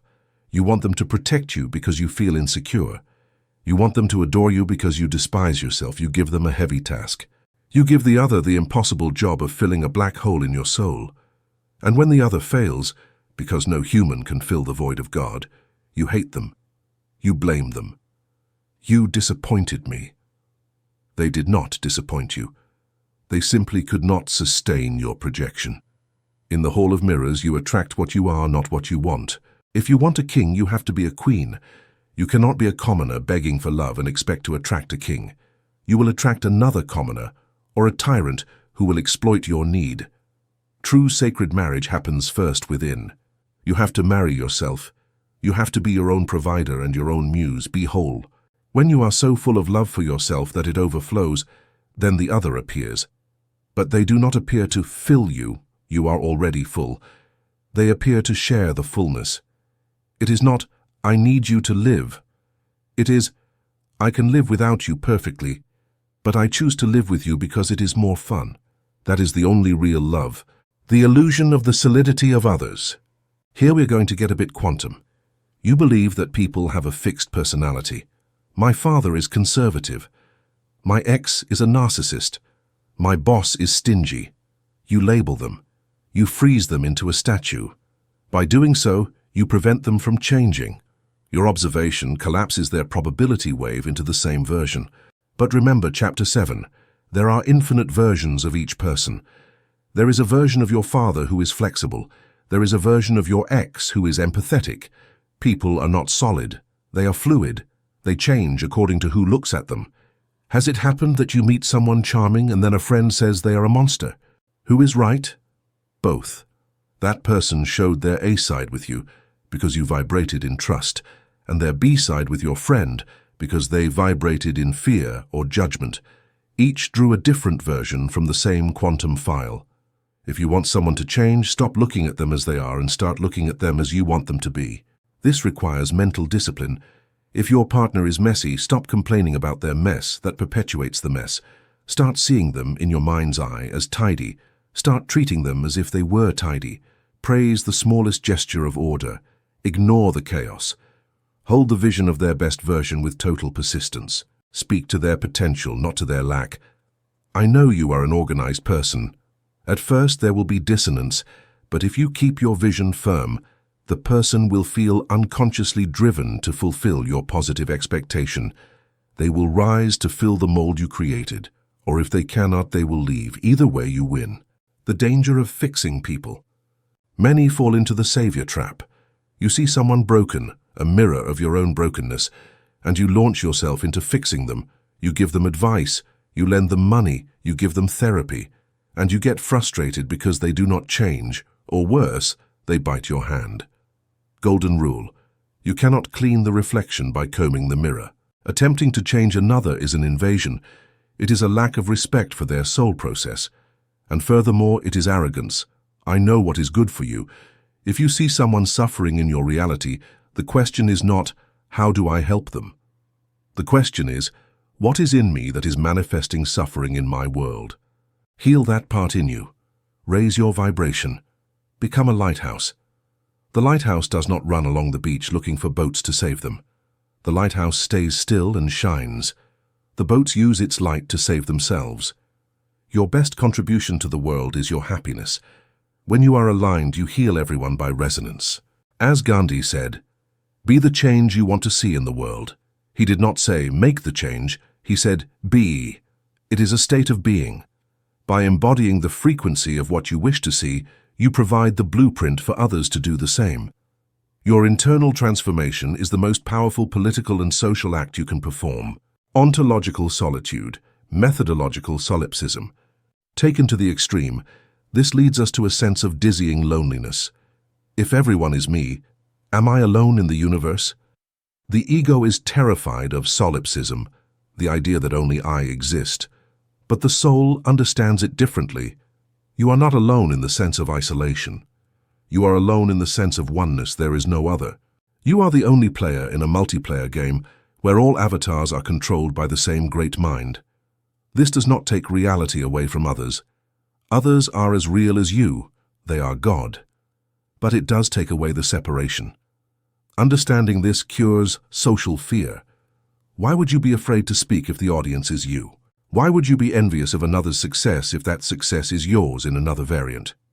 Why would you compete if you are playing against yourself? The Hall of Mirrors, when well understood, becomes a playroom. You stop taking offenses personally. Ah, look, that angry driver is my impatient version. You forgive yourself.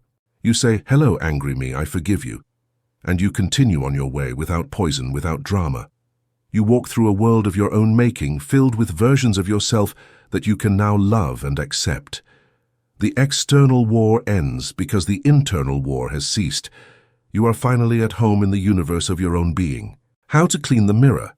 Ho'oponopono. There is an ancestral Hawaiian technique that perfectly summarizes this chapter. Ho'oponopono. Dr. Hugh Len cured an entire ward of psychiatric criminals without seeing them in person. He only read their files. While he read the horrible crimes, he looked inside himself and sought the part of him that had created that reality. He looked for the anger, the violence, and the darkness in his own heart that resonated with those crimes, and he said 4 phrases to the divinity. I am sorry. Please forgive me. Thank you. I love you. I am sorry. I assume responsibility for this situation. Please forgive me for having held these thoughts of separation. Thank you for showing me this memory so that I can release it. I love you to the divinity in me and in the other that transmutes this, and the patients were cured. This is radical alchemy in the Hall of Mirrors. When you have a conflict, do not argue with the person. Go to a quiet place, visualize the person, and clean. Clean in you what bothers you about them. Say the phrases. Feel how you clean the stain on your own lens. When you see the person again, something will have changed. The tension will have dissipated. You have cleaned the projector, and the film has changed. It is a powerful practice that restores harmony to your entire reflected world. The reality test, mirror lag. A vital warning. You decide to change. You decide to vibrate in love. You decide to feel rich. You look in the mirror of reality, and it still shows poverty and conflict. The ego screams, it doesn't work. It's a scam. Remember, the mirror has a lag, delay. Physical reality is dense. It takes a while to reorganize itself. What you see today in your life is the reflection of what you were yesterday, or a month ago. It is a dead star. You are seeing the materialized past. The fatal error is to react to the old mirror. If you see that there is no money, and you react with sadness, you print sadness again, creating more poverty for tomorrow. You are stuck. The master ignores the current mirror. The master knows that the mirror lies because it shows the past. The master maintains his internal vision, I am rich, despite what the mirror shows, zero balance. He smiles at the empty mirror. He maintains the smile, he insists, he persists. He knows the law of reflection is absolute, and eventually, by mechanical law, the reflection has to start smiling. Reality is stubborn, but consciousness is sovereign. Matter always ends up obeying the spirit. Do not give up in the interval. The time between your internal change and the external reflection is your period of faith. Hold your position, the mirror must yield. The ultimate compassion. In the end, the Hall of Mirrors leads us to absolute compassion. If the other is me, I cannot hurt you without hurting myself. If the other is me, your suffering is my suffering. You no longer help out of charity, poor you. You help out of organic solidarity. I heal the left hand with the right. You are one organism. You stop judging. You stop condemning. You understand that each person is doing the best they can from their level of consciousness, playing the role that the great script and your own projections assigned to them. You look into the eyes of your worst enemy and see a scared child. You see God playing the villain for you. They play the villain so that you learn to be the hero. And you can only say, thank you. I release you from your role. I have learned the lesson. You can take off the mask. And in that moment, the war ends. Because a war needs two. And you have just realized that there is only one. You are finally free and you are finally home. Chapter 6. The Dark Night. A day comes when the lights go out. It is not an external blackout. The sun keeps rising, traffic keeps flowing, people keep laughing in restaurants. But inside you, someone has flipped the main switch. Suddenly, the things that used to give you pleasure taste like ash. Your work, which used to motivate you, seems like an absurd farce. Your friends with whom you used to laugh seem like strangers speaking a language you no longer understand. Even your spiritual practices, those that used to give you so much peace, now feel empty, mechanical, and sterile. You seek God, the source, or the universe, expecting that warm connection. And you only find silence. A cold silence. A dense, cold, and indifferent silence. It is as if the universe had hung up the phone and left. You feel abandoned. You feel lost in a desert without maps, without water, and without a compass. The ego panics and screams, I am depressed. Something is wrong. I have gone backwards. I have lost my way. Calm down, breathe. You are not depressed, although the symptoms are similar. You have not gone backwards, and you are definitely not lost. You are exactly where your soul needs you to be. You have entered the most sacred and dangerous construction zone of human evolution. Welcome to Chapter 6, The Dark Night. Today we walk through the valley of the shadow. We are going to walk through the valley of the shadow of death. Not the death of the body, but a much more terrifying death for your mind, the death of who you thought you were. We are going to discover that this void is not the end, but the womb. And that darkness is not the absence of light, but the fertile soil for your true being. Differential diagnosis, depression or dark night. It is vital to distinguish this. Modern psychiatry often medicates mystics in the process of awakening, confusing a spiritual process with a chemical pathology.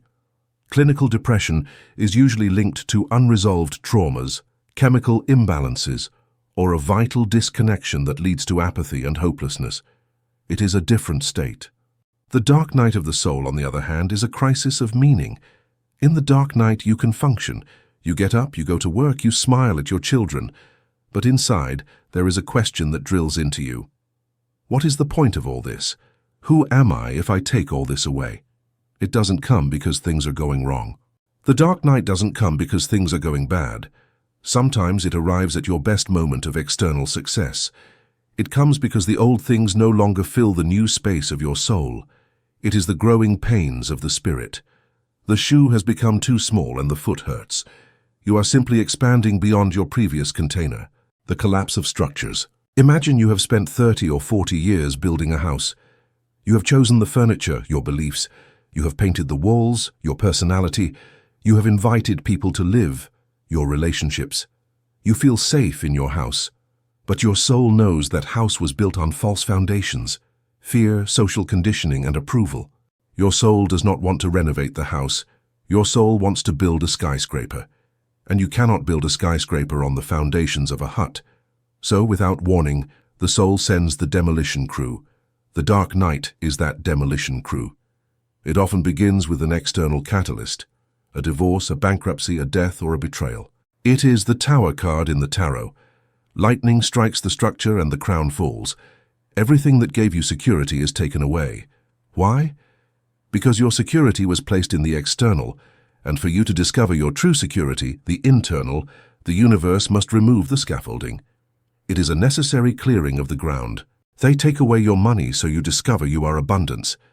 They take away your partner so you discover you are love. They take away prestige so you discover you are worthy without applause.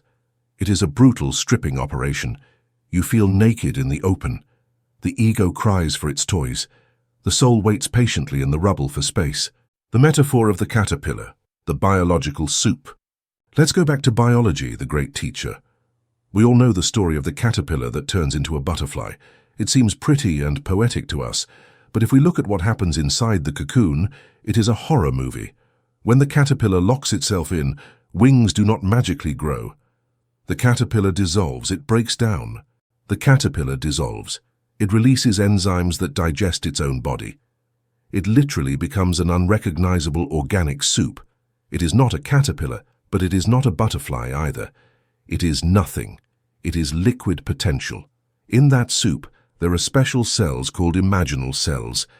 These cells contain the code of the butterfly. At first, the caterpillar's immune system attacks the imaginal cells as if they were a virus, because they are foreign. It is an internal civil war. The old fights to kill the new. But the imaginal cells multiply until they win, organize the soup, and create the butterfly. You in the dark night are the soup. You are in flux. You feel liquid, without form, without identity. I no longer know who I am. I no longer know what I like. Exactly, because the old you, the caterpillar, has died, and the new you, the butterfly, has not yet formed. You are in limbo. This state of being nothing is terrifying for the ego, which needs solid definitions, but it is the most fertile state that exists. You are being recoded. Your spiritual DNA is being rewritten. If you try to leave the cocoon early, seeking distractions, fast relationships, easy solutions, you interrupt the process. You will come out as a deformed butterfly. You must endure the soup. You must endure the dissolution. The death of God. This is the most theological and profound aspect of the night. The mystic Meister Eckhart made a famous prayer. I pray God to rid me of God. What does this apparent blasphemy mean? It means that we all have a mental idea of God, a God who is like a cosmic Santa Claus, a transactional God, a God that is a belief or a concept. That conceptual God is a barrier between you and the ultimate reality. To know the true God, the unnameable source, the living presence, your conceptual God must die. In the dark night, your beliefs break. You pray, and nothing happens. You visualize, and you do not manifest. You feel that God has abandoned you. It feels real. In reality, what has abandoned you is your illusion of God. The idol is breaking so you can meet the real. The real is not a pretty feeling. It is the fertile void, the silence, the nothingness that contains the everything. When you cross the desert of spiritual loneliness, you no longer believe in God. You know, it is direct. You no longer need to believe because you know. You have passed from theology, theory to mysticism, experience. But the entry price is the loss of childish faith. You must walk through the darkness without the hand of the imaginary Father so that you can finally stand as a sovereign fractal of the true and infinite light. The desert of solitude. No one can accompany you in the dark night. You can have friends, therapists, and family, but you will feel ontologically alone. You try to explain to them what you feel. It's as if I were being erased. Nothing matters. They will tell you, cheer up, go for a walk, look at the nice day. Their words slide off you like rain. Their words slide off like rain on glass. They cannot understand it because they are not there. It is a journey for one passenger only. This solitude is necessary. You must stop looking for the reflection of yourself in the eyes of others, Chapter 5, and learn to hold yourself on your own spiritual spine. You must be your source. You must learn to be your own mother, your own father, and your own God. The dark night cuts the umbilical cord with the world. It weans you from the need for validation. It is a process of forced maturation. The child needs the tribe. The sovereign adult can walk alone. And paradoxically, only then are you ready for healthy relations. The trap of action, Wu Wei in the darkness. When the ego feels itself dying, its reaction is do. I have to fix this. I'm going to read 20 books. I'm going to go to an ayahuasca retreat. I'm going to change jobs. I'm going to move countries. Stop. Any action you take from the desperation of the dark night will be a disaster. You are acting from fear, from the soup state. If you move abruptly in quicksand, you sink faster. The strategy in the dark night is conscious inaction, the Taoist concept of Wu Wei, not doing. It does not mean rotting on the sofa. It means stopping the fight against the current. It means doing the minimum to maintain biological life and dedicating the rest to surrender. Float. Play dead in the water. Tell the universe, I don't know what's happening. I don't know where I'm going. I have no strength. I surrender. Do with me what you will. Dismantle me. I am here. That surrender is the magic key. The moment you stop trying to get out of the dark night begins to transform itself. Suffering comes from resistance to darkness. When you embrace the darkness, you discover that it has a velvety, silent, and nourishing quality. It is a deep rest for a soul tired of pretending. By yielding to the void, you allow the universal forces to work on you without the interference of your struggling and terrified ego. The purge of the subconscious. During this period, your dreams can become vivid and strange. Forgotten childhood memories will surface. Irrational fears will assault you in the shower. It is the purge. Since the ego's defenses have broken, the basement of the subconscious has opened. All the trash you swept under the rug for decades is coming to light now. Do not panic. Do not overanalyze. It is like a pipe vomiting mud before clean water comes out. Let it out. Cry without reason. Tremble. Write pages of anger and burn them. You are emptying the container so the new wine can enter. If you get scared and put the lid back on, repress, the process stops and you stay in chronic depression. The only way out is through. If you are going through hell, keep walking. Winston Churchill. You must trust that the mud is finishing and the water will clear. The purge is a sign of success, not failure. You are being purified of the old identity to make room for the radiance of your true essence that is about to emerge. Finding the black diamond. At the deepest point of the well, when no hope remains, when the ego has thrown in the towel and lies defeated, something happens. It is subtle. There are no trumpets or angels.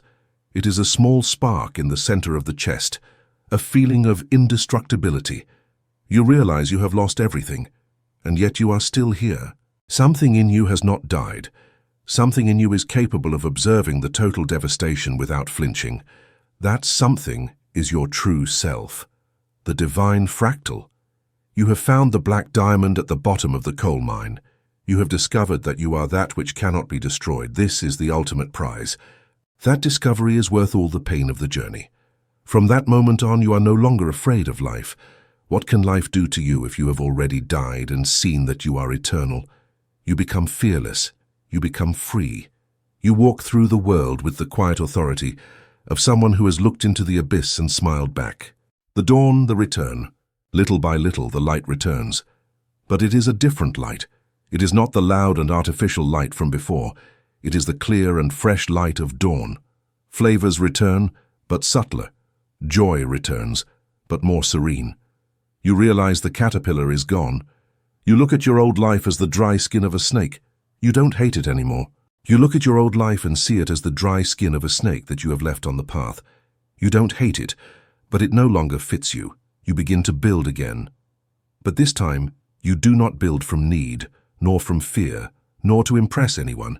You build from authenticity. You are finally aligned with your true purpose and soul. Your relationships change. Those who vibrated with your false self disappear, and people who vibrate with your truth appear. Your work changes. You can no longer sell your soul for money. You seek purpose. You have become a real human being. You have lost innocence but gained wisdom. You have lost arrogance but gained dignity.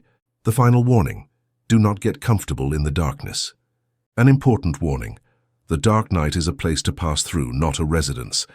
There are people who fall in love with their own tragedy. They identify with the archetype of the tortured mystic. They turn their darkness into a new ego. No one suffers like me. I'm so deep that light bothers me. This is a dangerous trap. That is a trap. The goal of the cocoon is the butterfly, not staying as soup forever. When you feel the energy starting to return, when you feel the first impulses of action, move. Do not stay licking your wounds. Life awaits you on the other side. The purpose of emptying you was to fill you again, not to leave you hollow. Chapter 7. Purpose is not a job. There is a silent epidemic that is gnawing at the souls of millions of people. It is not a biological virus. It is a conceptual virus. It is called purpose anxiety. You wake up in the morning with a weight in your chest and a question that hammers your brain. Why am I here? What is my mission? Why do I feel like I'm wasting my life? You look around and see people on Instagram who seem to have found their ikigai. You see entrepreneurs who say they save the world, artists who live from their passion, and activists who fight for noble causes. And you look at your life, your office job, your bills, your domestic routine, and you feel like a cosmic failure. It hurts. You feel like you missed the meeting where the heroic destinies were handed out. You think, I must find my passion, I must monetize it, I must leave a mark. Stop. Breathe. I'm going to tell you something that perhaps no one has told you, and that is going to take 100 kilos of weight off your shoulders. Your purpose is not what you do. Your purpose is what you are. Your mission is not a job, it is not a career, it is not an NGO, it is not writing a book. Those are functions of the avatar.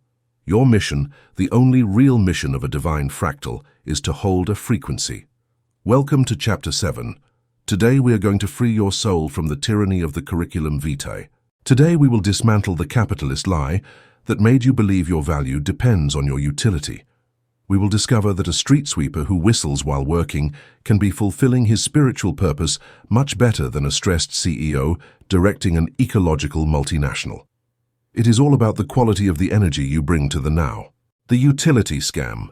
We live in a deeply sick society that has confused value with utility. Since we were children, they ask us, what are you going to be when you grow up? The expected answer is always a profession. Doctor, firefighter, engineer. No one accepts as an answer, I'm going to be happy, or I'm going to be an observer of beauty. It is sad. We have been programmed to believe that if we are not useful to the economic or social machinery, we have no right to exist. This programming has infected spirituality. Now it is not enough to work. You must have a life mission. And curiously, that mission always seems to involve working hard, saving people, and incidentally getting rich. We have turned the soul into just another product of the market. Find your purpose, and you won't have to work a day in your life. Lie. If you turn your passion into your financial obligation, you often kill the passion and become a slave to your purpose. The soul does not understand economics. It operates in a different dimension. The soul does not care if you are the president of the country or if you are sitting on a park bench looking at the clouds. The soul cares about the quality of your presence. Imagine a rose in a garden. What is the job of the rose? To sell its scent? To compete with the tulip to save the bees? No. The purpose of the rose is to be a rose. Its mission is to open and emanate its fragrance. By being herself without effort, she inevitably beautifies the garden, feeds the bees, and cheers the human who looks at her. But she does not do it for that. She does it because it is her nature. Her utility is a side effect of her existence. You are the rose. Your only duty is to bloom. That is to say, to be authentically you. If you are authentic, the world will benefit from your vibration. Whatever you do. You don't need to strive to be useful. Your very existence, when aligned with your essence, is the greatest contribution you can make to the universe. Just being yourself is enough to fulfill your divine purpose. Frequency versus action. Let's go to pure metaphysics. The universe is vibration. You are a transmitting antenna. You are emitting a radio signal 24 hours a day. That signal is composed of your emotions, your thoughts, and your state of being. Your purpose is to emit the highest and cleanest signal possible. That is all. Your frequency is your true legacy. If you are in a boring job, say putting stamps on envelopes, but while you do it you are vibrating in peace, in acceptance, or in joy, you are fulfilling your mission perfectly. You are injecting high-frequency light into the grid of reality. You are healing the office with your mere presence. You are a silent light worker. Conversely, if you are a doctor who saves lives, important work, but inside you are full of bitterness, hatred, and stress, you are contaminating the grid. You are saving bodies, but poisoning the collective psychic field. The what, the action, is irrelevant. The how, the frequency, is everything. It is the heart of the matter. You can wash dishes with the consciousness of a Buddha, and that act becomes sacred.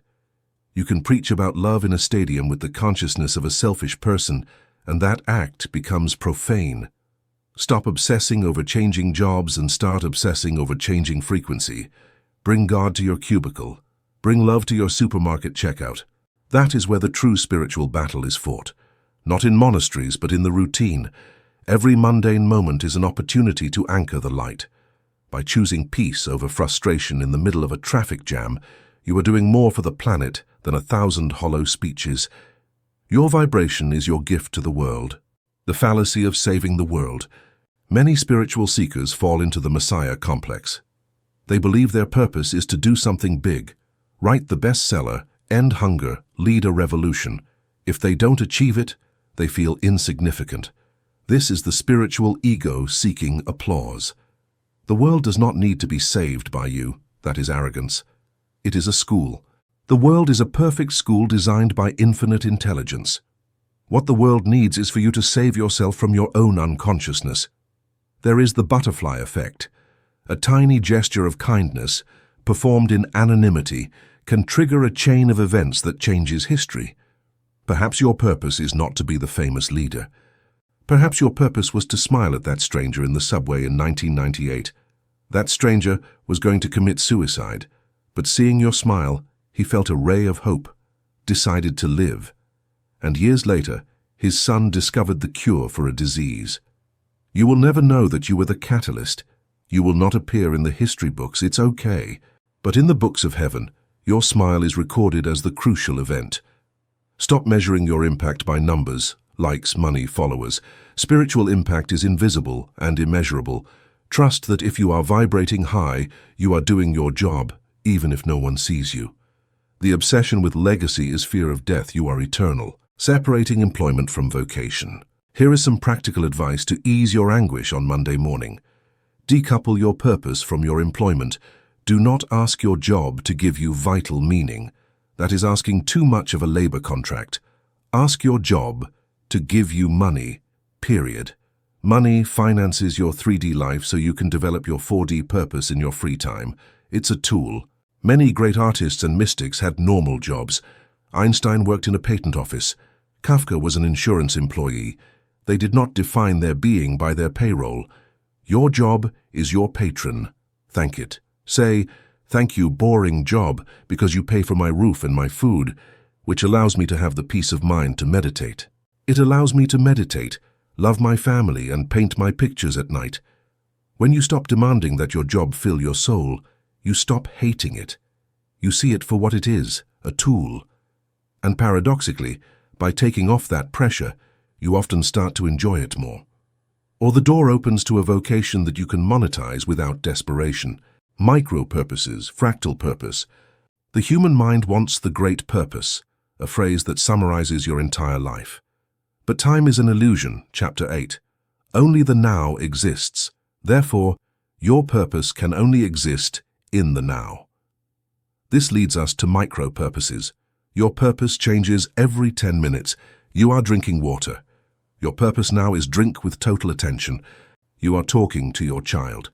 Your purpose now is listen and love. You are driving. Your purpose now is drive safely and calmly. If you fulfill each small micro-purpose with vibratory excellence, the great mission weaves itself. Life is not a final exam. It is a series of breaths. You must inhabit the sequence of the present moments. If you spend your life anxious to find your great mission, you will miss millions of small sacred moments. And life is made of those moments. Greatness is built with bricks of smallness well placed. By being present in the small tasks, you transform the ordinary into the extraordinary, and your life becomes a continuous act of worship. The compass of joy, excitement. But you will say, okay, I understand about the frequency, but still, where do I move my life? What decisions do I take? The soul has a GPS. It is called joy, or enthusiasm. Bashar calls it, follow your highest excitement.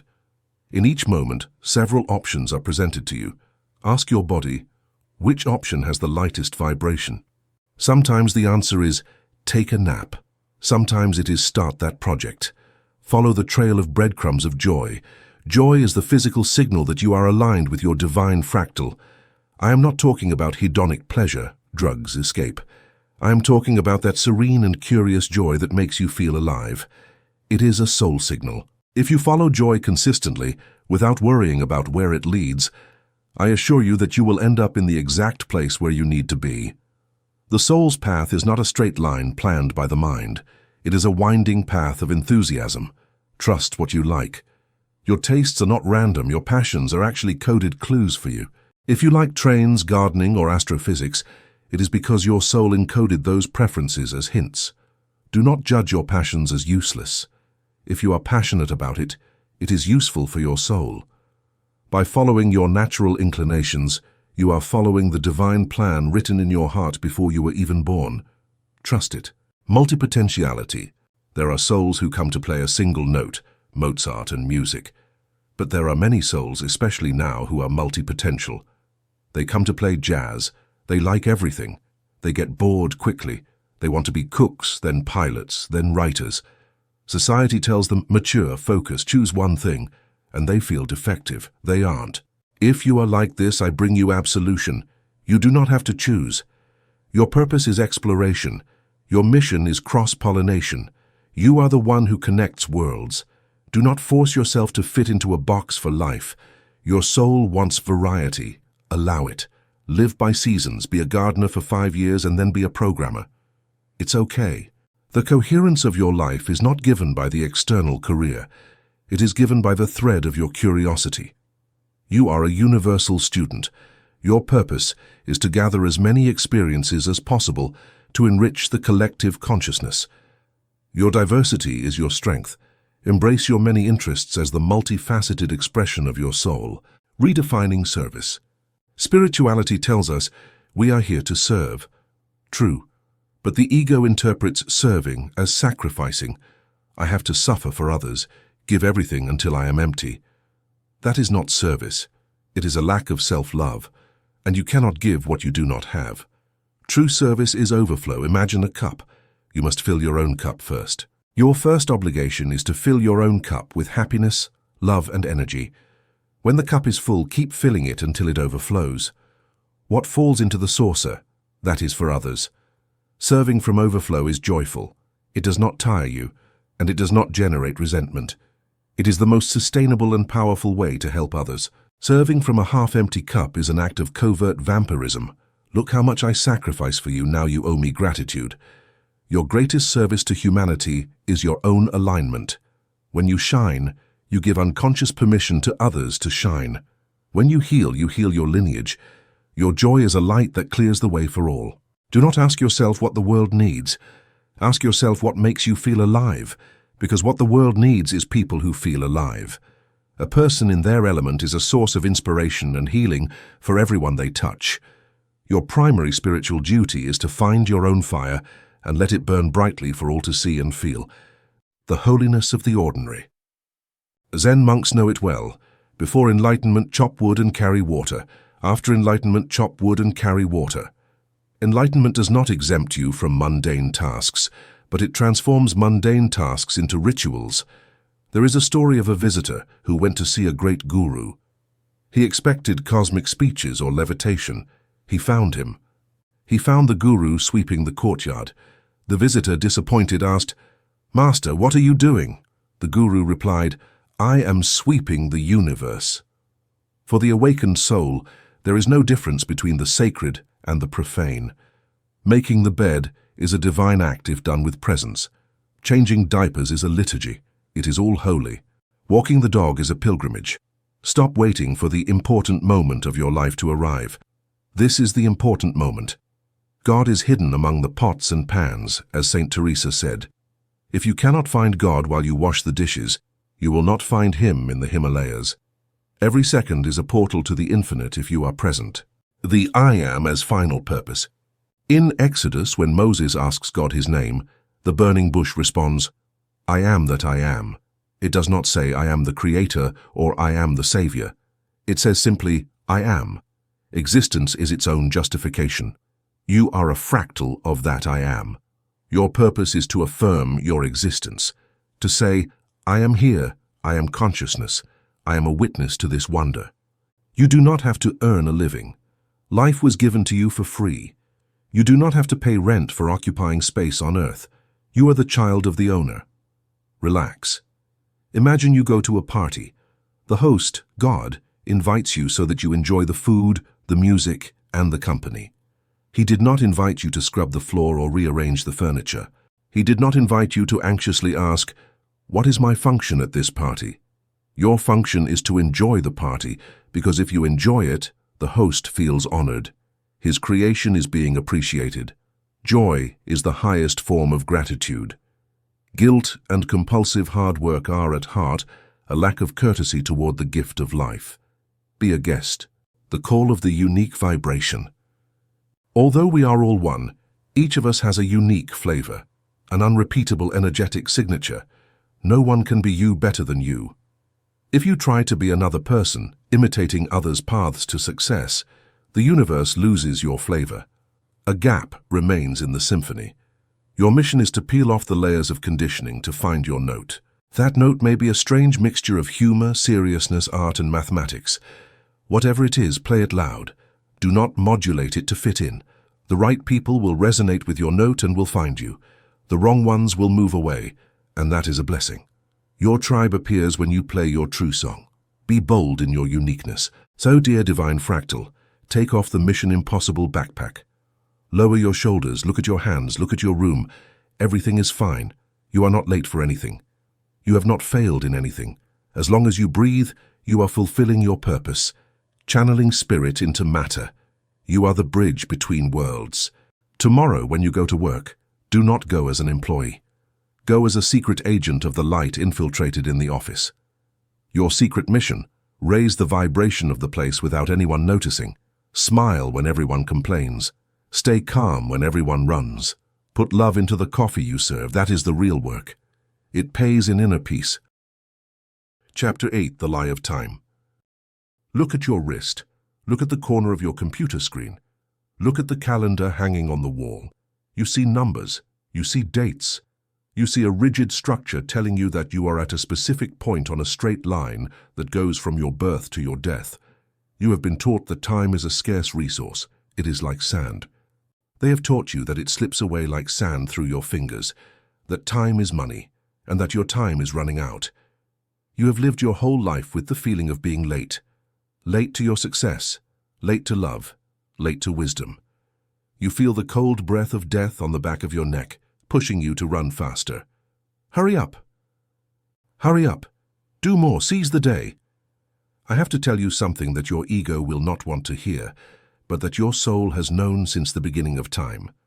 Time, as you understand it, does not exist. It is not a fundamental reality of the universe. It is a psychological convention. It is a measurement tool just as a ruler measures. However, you have eaten the clock. You have swallowed the idea of time, and now you live sick with chronology. Welcome to Chapter 8. Today we are going to commit the ultimate act of rebellion. We are going to break the clock. We are going to discover that your soul does not operate on the horizontal line of the calendar. It lives in depth. We will discover that you operate on the vertical line of intensity. We are going to learn to live in the eternal now, the only place where life, magic, and God actually exist. The horizontal prison, Chronos.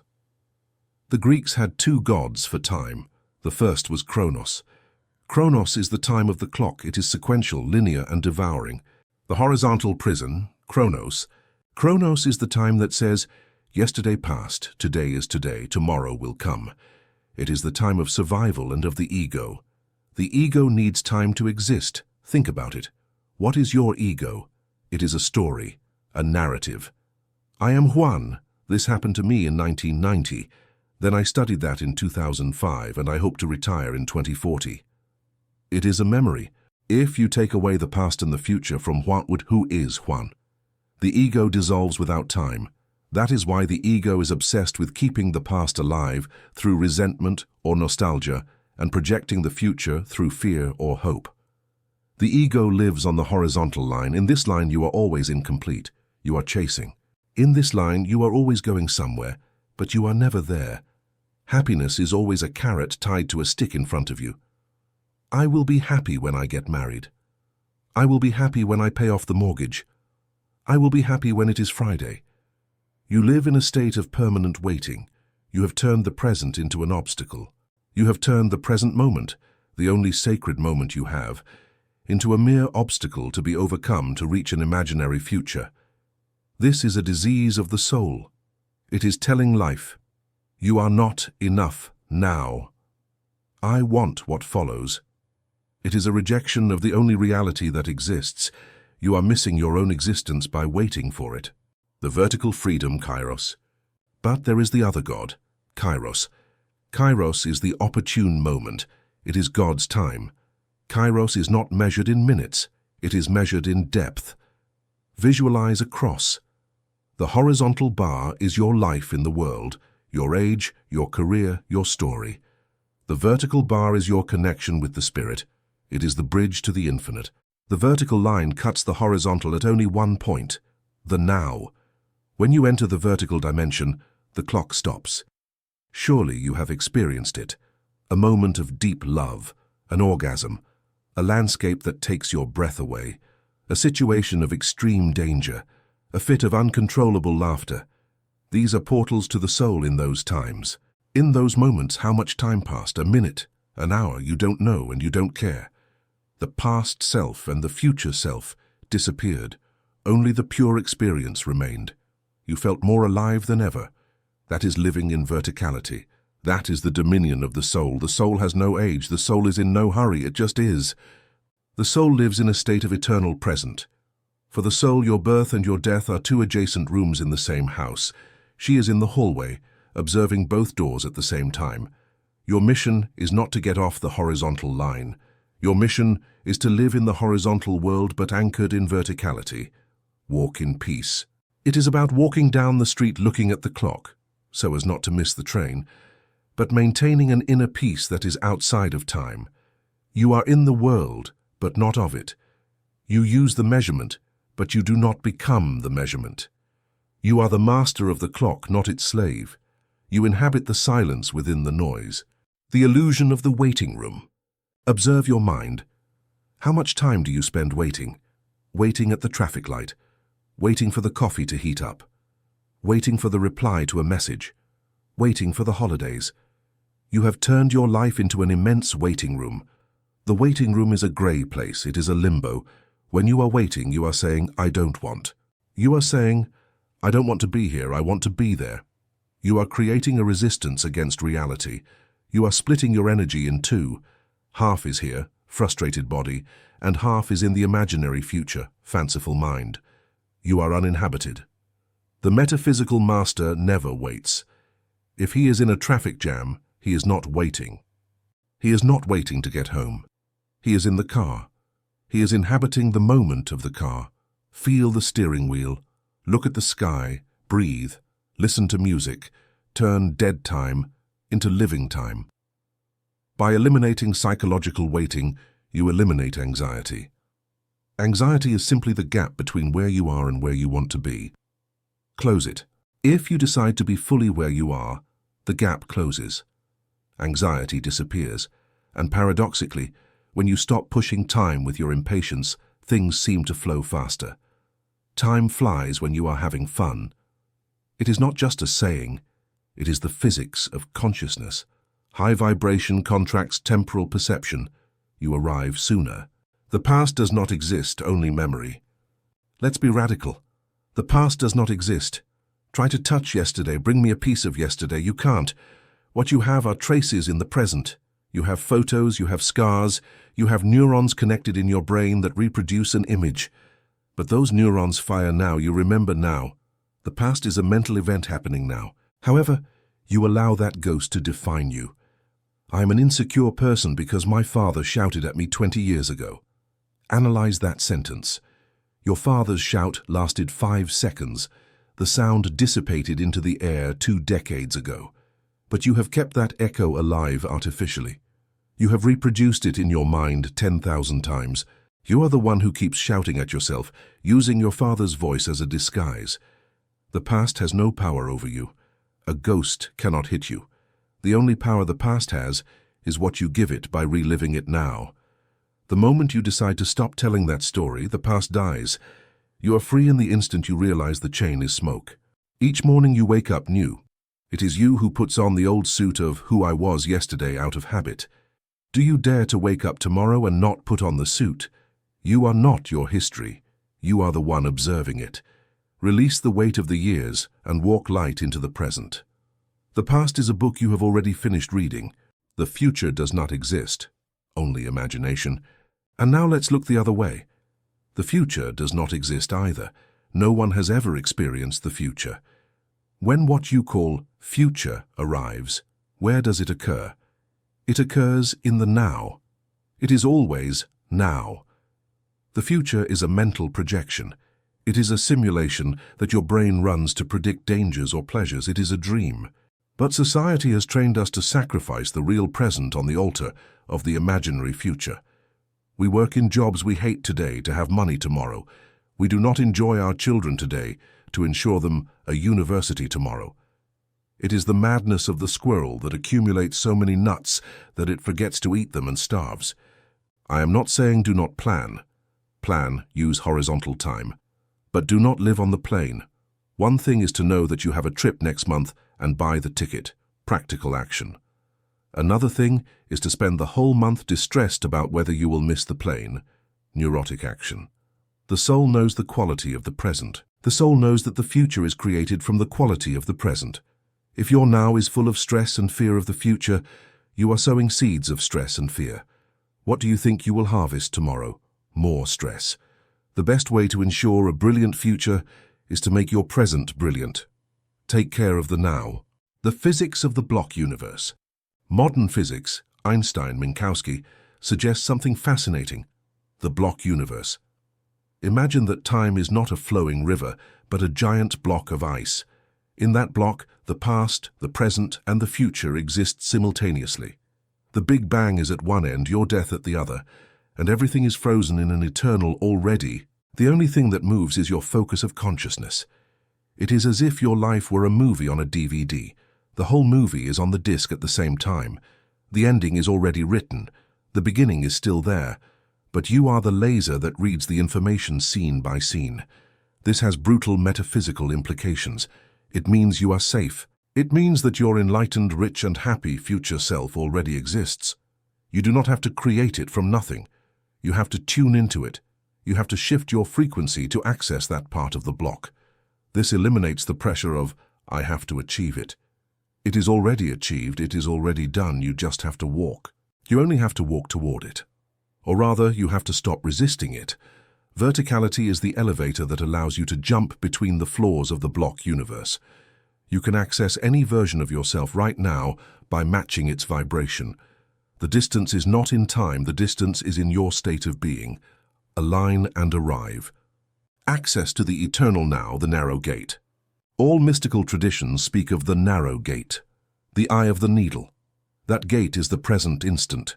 It is narrow because your suitcases do not fit through it. You cannot pass through the now carrying your resentments from the past. You cannot pass through the now carrying your worries for the future. Only you can pass. Only you can pass. Naked. Essential. Entering verticality requires a radical act of letting go. It requires that for a moment you forget your name, your bank debt, and your schedule. It requires you to become pure perception. Try it right now. Stop the reading for a second. Close your eyes. Listen to the distant sounds. Feel the weight of your body in the chair. Feel the air entering your nose. Ask yourself, in this precise nanosecond, do I have any problem? Do not tell me what will happen in 5 minutes. In this exact instant, is something missing? No. In the pure. Now, you are always complete. You are always safe. Suffering needs time to exist. Without time, suffering suffocates. Only peace exists. That peace is not boredom, it is a very high vibration of pure potentiality. It is God's frequency. When you inhabit this gate, you are no longer a victim of the world. You are the source. You have found the still point of the turning world. You have found your true home. Rejuvenation and time. Here is a vain secret for the ego, but a deep one for the soul. Horizontal time ages you. Vertical time rejuvenates you. Accelerated aging is, in large part, the result of oxidative stress caused by resistance to the present moment. You live in a constant struggle against the clock. I have no time. Your body eats itself inside. Masters who live anchored in the now often seem timeless. They have a glow, a vitality that does not correspond to their biological age. It is because they do not carry time. Every morning they are born again. They do not drag 40 or 50 years of heavy history on their shoulders. They are light, they are fresh, they are new. If you want to be young, be eternal. Stop counting birthdays and start counting moments of wonder. When you stop resisting the flow of life, your cells stop breaking down under the pressure of stress. You return to the natural rhythm of the universe, which is a rhythm of constant renewal and life. Presence is the fountain of youth. Patience is faith. In the spiritual world, patience is not the ability to wait while suffering. Patience is the ability to know. It is the absolute certainty that, since time is an illusion and everything already exists, what is yours will inevitably come to you. Anxiety about manifesting things is a declaration of disbelief. It is a signal of lack. You are saying, I believe I don't have it and I am afraid I will never have it. The universe reflects that fear and gives you more waiting. When you live in verticality, you understand that there is a gestation time for everything in the physical plane, 3D. You sow the seed, you know it will be an oak. You do not dig it up every 5 mins. You trust the darkness of the earth. You enjoy watering it. You enjoy the empty garden before it sprouts, because you know that spring is a law, not luck. Living without haste is the supreme demonstration of power. Only kings and gods do not run. Slaves run. Adopt the king's step. Walk slowly. Savor. You have already won. When you stop running after life, life turns around and begins to walk beside you. Opportunities no longer need to be chased. They find you because you are finally still enough to be seen. Your stillness is a magnet. Your peace is an invitation. By not rushing, you prove that you already possess everything that truly matters. Purpose and time. Linking with the previous chapter, if your purpose is a frequency, time does not matter. You do not need to get anywhere to fulfill your purpose. You are fulfilling it now. This destroys the midlife crisis. I am 50 years old, and I haven't done anything important. That is the horizontal mind judging. It is a false scale. From the vertical mind, I have breathed for 50 years. I have loved, I have suffered, I have learned. I have emitted my unique note in the cosmos. I have been a resounding success every second. There is no lost time. Even the years you spent depressed, or in a toxic relationship, or wasting time, they were necessary. They were the data collection that your soul needed. They were the preparation of the ground. Nothing is wasted in God's economy. Everything is recycled and used for your expansion. Every detour was a part of the path. Every pause was a breath before the next movement. You are exactly where you need to be in the grand design. Death as a horizon. Finally, we must look at the end of the horizontal line. Death. The fear of time is, at heart, the fear that time will run out. But if you are a divine fractal, you cannot die. Death is simply the moment when the horizontal line ends and you are left alone in the vertical. It is the moment you take off the suit and surface. For the one who has lived all their life believing they are the diving suit, death is terrifying. For the one who has lived knowing they are the diver, death is the return home. It is taking fresh air after a deep dive. Living in verticality is practicing death while alive. Each time you enter deep meditation, you die to the world. Each time you have an orgasm and lose the ego, you die. Each time you fall asleep and surrender, you die, and you always wake up. The practice of the now trains you for the great moment. It familiarizes you with eternity. Thus, when the end of your chronology arrives, you will not be afraid. You will know exactly where you are going. You will look back at your timeline, smile at the beautiful adventure, and turn toward the light without hesitation. You will realize that the end was just a new beginning, and that the story you thought was your life was only one page in an infinite book. You are the author, the reader, and the hero of a story that never truly ends. Break the mental clocks. Stop saying, "I don't have time." You have all the time that exists because time is a perception. If you are stressed, you have little time. If you are in love, time is infinite. You are the elastic. You stretch and shrink the hours. Start giving yourself moments of eternity. Stop the world today. Stand in the middle of the street and look at a tree for 2 minutes. Stop the world. Those 2 minutes recharge your soul more than a month of frantic vacation. You are the master of your duration. Choose to live in the depth where time cannot touch you, and you will find that you have all the eternity you could ever need. Chapter 9. The Voice Without Sound Intuition. Imagine you are lost in a dense and dark jungle at night. You have 2 tools in your backpack. The first is an old map, drawn 50 years ago, full of blurs, describing terrain that has already changed, rivers that dried up, paths that disappeared. To read it, you need a flashlight with a low battery, and you have to stop at every step. You have to stop to analyze, calculate, and theorize. The second tool is a state-of-the-art satellite GPS with night vision and a direct connection to an eye in the sky that sees the entire jungle from above. This device does not give you explanations. It only gives you a simple and calm command in your ear. Turn right in 10 meters. Society, school, and your own insecurity have trained you to obsessively use the old map. That map is your intellect. It is slow, based on data from the past, and often wrong in new territory. However, you have systematically ignored the GPS. You have called it irrational, madness, or fantasy. That GPS is your intuition, it is power. And it is the only technology capable of guiding you through the chaos of modern life with 100% precision. Welcome to Chapter 9. Today we are going to learn to change operating systems. We are going to stop thinking so much, and we are going to start knowing. We are going to clean the rust off your receiving antenna. We are opening. We are cleaning the antenna, so you can receive downloads of information from the cosmic cloud. Because the answer to your problems is not in your brain. It is in the field, and your intuition is the Wi-Fi password. It is the direct link to the infinite intelligence that governs the movement of the stars and the growth of the grass. The non-local intelligence. To understand intuition, we must first humble the brain a bit. We have been taught that the brain is the generator of consciousness, the factory of ideas. Metaphysics proposes something different. The brain does not create consciousness, it receives it. Your brain is a radio, a biological receiver.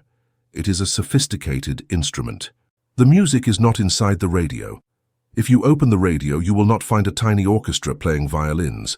The music is in the signal, in the air, in an invisible frequency. The radio only decodes it. Intuition is the moment when your radio tunes into the station of infinite intelligence. It is the alignment of your internal frequency. Since you are a divine fractal, Chapter 1, you have access to the universal database, the Akashic records, the quantum field. In that database exists the information of everything that was, is, and will be. When you have a hunch, an epiphany, or a great idea, it is not that your neurons have worked very hard, it is a download. It is that you have aligned your antenna and allowed a download. You have downloaded a file from the cloud. That is why great ideas always feel as if they came from somewhere else. Great musicians say, "The song came to me whole, I just wrote it down." They did not invent it, they received it. They were the channel for the infinite. The intellect works linearly, A plus B to C. It is slow and sequential. Intuition works holographically. It delivers the complete answer to you, the entire data package, in a millisecond. It is a knowing without a process. It is arriving at the conclusion without having gone through the intermediate steps. It is the speed of God, the noise of static. If we all have this factory-installed superpower, why do we live so confused? Why do we make such bad decisions? Because our signal is interfered with. We live in a noisy society, and I'm not just talking about traffic and construction, I'm talking about mental noise. Your ego, the impostor, is transmitting on your internal channel. It transmits 24 hours a day. It transmits fear, doubt, analysis, judgment, and paranoia. It is a constant static. Z's, what will they think of me? Z's, I have no money. Z's, what if it goes wrong? Z's. The voice of intuition is subtle, not because it is weak, but because it operates at a very high frequency. It is a whisper. It is like the sound of a harp trying to be heard in the middle of a heavy metal concert.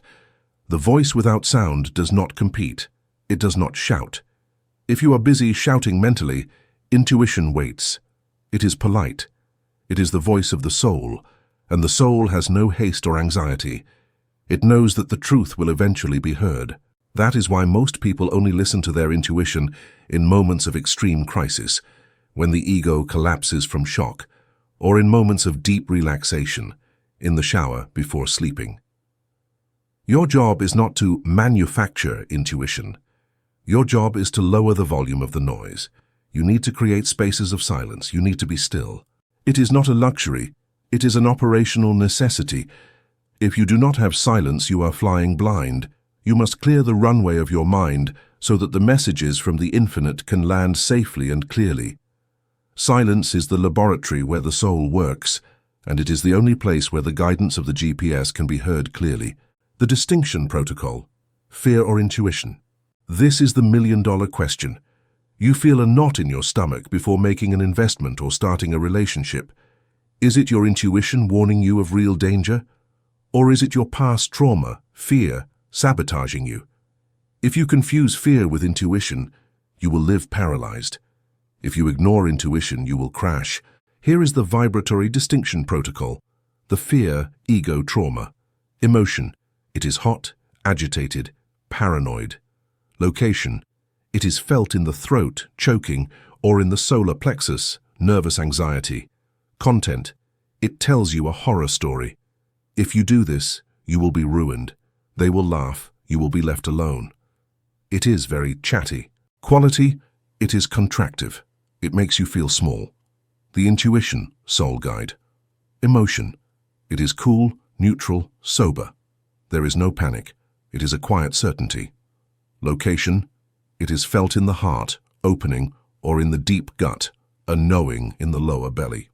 Content. It gives no explanations. It is a simple command. It is clear. Don't go. Call now. It's this way. It doesn't give you a PowerPoint of reasons. It only gives you the direction. Quality. It is expansive or protective, but without hysteria. Even when it warns you of danger, you feel a calm of, I am safe if I listen. Example. You are going to get on a plane. Fear. It's going to crash. Help. Intuition. You're packing your suitcase and suddenly a flat and dry sensation tells you, don't travel today. Without drama. Simply, you lose the desire to go. It feels like a fact.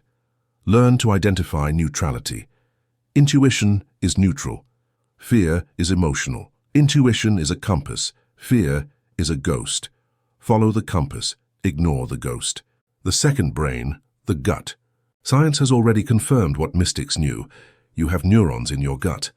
The enteric nervous system.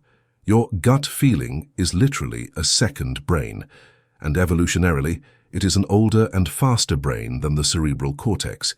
It is designed to scan the environment and detect invisible patterns. It feels the energy first. When you say something smells fishy, or I can't swallow this person, these are not metaphors. It is your intestinal brain processing vibratory information that your logical mind has not yet seen. Often, intuition enters through the body before reaching the head. The body is the antenna. It reacts to the subtle shifts in the field. You meet someone and your body tenses slightly backward. Signal, careful. You enter a house to buy it and your chest expands and you breathe better. Signal, yes. You are offered a business deal and you feel a weight on your shoulders. Signal, burden. You must learn to somatize the truth. Your mind can lie to you easily. The mind is an expert in justifying the unjustifiable. Well, the job is toxic, but they pay well. Your body never lies. The body lives in the strict present and reacts to the real energy. If your mind says yes, but your body says no, it contracts, gets sick, gets tired. Listen to the body, always. The body is the soul's hardware. The retrospective logic. Steve Jobs said, "You can't connect the dots looking forward, you can only connect them looking backwards." Intuition is illogical in the present moment. It will tell you to leave a secure job to dedicate yourself to painting without a guarantee of money. It will tell you to talk to a stranger. It will tell you to reject an offer. It will tell you to reject $1 million offer because it doesn't feel right. For the ego, logic, this is suicide. The ego will say, "Give me data, give me guarantees. Why are we going to do this madness?" And intuition will answer, "Trust." It is a quiet authority. If you have the courage to follow the illogical voice, you win. Years later, you will look back and say, now I understand. If I hadn't left that job, I wouldn't have been free to meet my partner, with whom I created the company that made me a millionaire. At that moment, it seemed crazy, but it was the perfect path. Intuition sees the whole map from the satellite. Logic only sees the curve. Following logic is safe, but it keeps you on known and mediocre paths. Following intuition is risky for the ego, but it is the only way to make quantum leaps and live miracles. Faith is not believing without seeing. It is seeing what the physical eye does not yet see. It is trusting the invisible architect of your destiny and your life. Recalibrating the antenna. Pineal hygiene. How do we clean the signal? Let's talk about the biology of the mystic. You have a gland in the center of the brain, the pineal gland, the third eye. It is a piezoelectric crystal that acts as a transducer of electromagnetic signals. Modern lifestyle calcifies this gland. Fluoride and processed foods turn it into an inert stone. To recalibrate your antenna, you need one, darkness. The pineal is activated in total darkness. Sleep without lights. Meditate in the dark. 2. Silence. Do dopamine fasts. Spend 1 hour a day without a phone, music, or books. Just you and the void. At first it is uncomfortable, then it is revealing. It opens the channel of light. Nature. The forest and the sea emit coherent frequencies that reset your electromagnetic field. 4. Living food. Eat things that have received sunlight. Less dead, processed food, more photonic energy. An intoxicated body is a radio with bad reception. Take care of your temple, not for aesthetics, but for connectivity. The art of the question to the void. How is intuition used actively? You don't have to wait for lightning to strike. You can request the information. Use the technique of the question to the void. When you have a problem without a logical solution, 1. Sit in calm. 2. Formulate the question clearly. What is the next step in my career? Or, how do I resolve this? Launch the question to the universe. Imagine you release it like a helium balloon. 4. Release the search for the answer. This is key. Do not stay there frowning, trying to think of the solution. That blocks the channel. Forget it. Go for a walk. Wash the dishes. Fall asleep. Give it to the infinite. Wait for the download. The answer will come when your brain changes waves, usually when you are distracted. It will come as a flash, an image, a phrase, or an external synchronicity. It will come with the label of certainty. You will know that is it. The universe always responds. But it responds in its own time and language. You have to be attentive. Synchronicity. The universe's wink. When you start living intuitively, reality changes texture. Meaningful coincidences, Jung's synchronicities, begin to occur. You think of a book, and it is given to you. You need money, and an unexpected check arrives. You have a doubt, and you hear the answer in a song playing on the radio. These are not mere accidents or luck. They are confirmations of alignment. They are the universe telling you, you're doing well, you're connected, the flow is open. Synchronicity is the way infinite intelligence winks at you. The more you listen to your intuition, the more synchronicities occur. It reaches a point where life becomes magical. Doors open on their own. Traffic lights turn green. It is the state of flow. Living in flow is the proof that you have stopped navigating with the old map and are using the GPS. You are no longer struggling against the current. You have become the current. Life becomes an effortless dance where everything arrives at the exact moment it is needed by you. The courage to disappoint others. Following your intuition has a social price. Often your intuition will ask you to do things that disappoint your clan, your family, or society. How are you going to leave that prestigious career to go grow tomatoes? You're crazy. Your mother will cry. Your friends will criticize you. This is the moment of your true testing. This is where your sovereignty is tested. To whom are you loyal? To the expectations of others or to the voice of your soul? You cannot serve two masters. If you choose to please others by ignoring your internal guide, you will get sick, literally. The soul's energy, when blocked, rots within the body. Depression is a sign of betrayal. Depression is often the consequence of having betrayed your intuition for too long. It requires the courage of a warrior to say, "I love you, but my internal voice says no, and my internal voice is the supreme authority of my life." At first, they will judge you. Then they will ask you how you did it. Be loyal to the invisible first.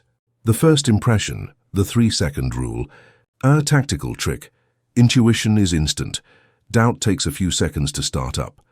When a proposal is made to you, observe your reaction in the first 3 seconds. That first flash, yes or ugh no, is the pure truth. Everything that comes after second 4, well, but if I analyze it, maybe I should, is the ego negotiating. The ego is a corrupt lawyer who can justify anything out of fear or convenience. Intuition is an honest judge who dictates the sentence instantly. Train the capture of the first flash. Learn to trust that first impression before the mind contaminates it. The "I don't know why but yes" is more valuable than a 50-page analysis. Living without a map. Recalibrating your antenna means accepting to live without a map. It means accepting that you do not know where you will be in 5 years and that you do not care because you know you have the GPS to guide you today. Living intuitively is living in the adventure. It is waking up each morning and asking, "What are we doing today?" Ask the soul, "What are we doing today, boss?" And follow the order. Sometimes the order will be rest, sometimes it will be write, sometimes it will be go on a trip. If you obey each small daily order, the great mission fulfills itself. You don't need to see the whole staircase, you only need to see the next step and take it. Chapter 10, The Conscious Architect. Look around you. Look at the chair you are sitting in, the building that protects you, the clothes you are wearing, the device playing this voice. Everything you see, absolutely everything artificial, was once invisible. Before it was solid matter, it was a thought in someone's mind. It was an ethereal image floating in the nothingness. Someone had the audacity to hold that image long enough, to infuse it with emotion and certainty, until the image densified, attracted the resources, and precipitated into the 3-dimensional world. We live in a world of frozen thoughts. Matter is spirit that has lowered its frequency until it becomes visible. You are surrounded by it. But most human beings walk through this world like sleepwalkers, stumbling over the furniture that others have built, complaining about the decoration, feeling like victims of the architecture of their lives. They say, "That's just how things are. This is reality. I have no luck." They have forgotten that they are the masons. It is time. They have forgotten that they carry the blueprints in their pockets. Welcome to Chapter 10. Today we are going to stop living in the houses built by our fears and our parents. Today we are going to take the pencil and the compass. We are going to graduate as conscious architects. We are going to learn that you are not here to endure. You are not here to endure reality, but to create it. And we are going to discover why most of your manifestation attempts have failed. Hint, you were begging for alms instead of giving orders. It is time to reclaim your creative scepter and start designing a life that is worthy of your divine nature. The drafting table is open for you. The continuous creation machine. The first error we must correct is the idea that learning to manifest is acquiring a new skill, like learning to play the piano. No, you are already an expert manifester. You are a creation machine that has no off button. You are manifesting 24 hours a day, 365 days a year. It is your natural and constant state of existence. Your current life, your bank balance, your marital status, your health, your conflicts, is a perfect and precise manifestation of your predominant state of consciousness in the past. There are no errors. There are no coincidences. Your outer reality is a faithful print of your inner reality. The problem is not that you don't know how. The problem is that you have been creating unconsciously. You have been using your divine power to manifest nightmares. You have visualized your fears in great detail. I'll surely be fired. I'll surely get sick. You felt the emotion of those tragedies before they happened. You assumed the worst, and the universe obeyed you. The universe, which is a neutral and obedient servant, has said to you, granted. Here is the dismissal and the illness that you have imagined with such faith. Worry is, literally, using your imagination to create what you do not want. Becoming a conscious architect means starting to direct the creation that is already occurring. The paradox of desire, wanting is not having. Here we enter the quantum mechanics of desire.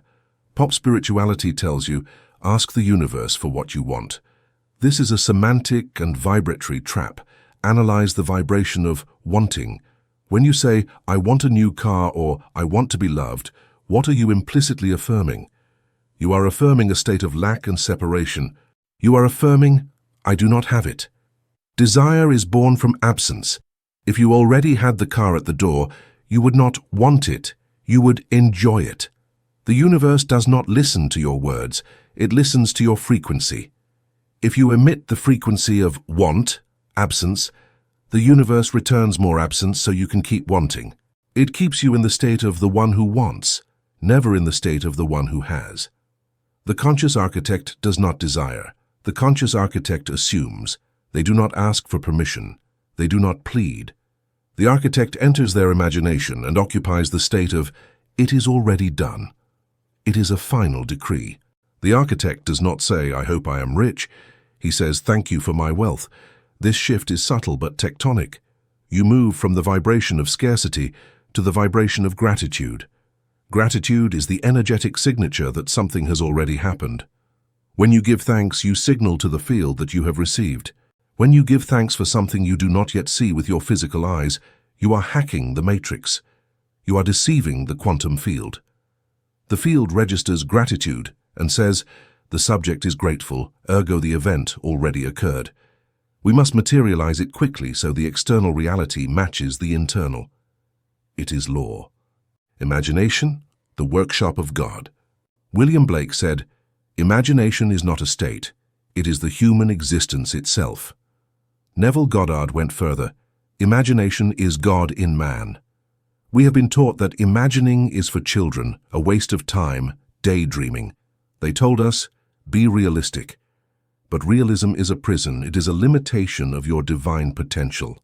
Being realistic is the fastest path to mediocrity. Being realistic is accepting the limits that others set. The conscious architect despises realism.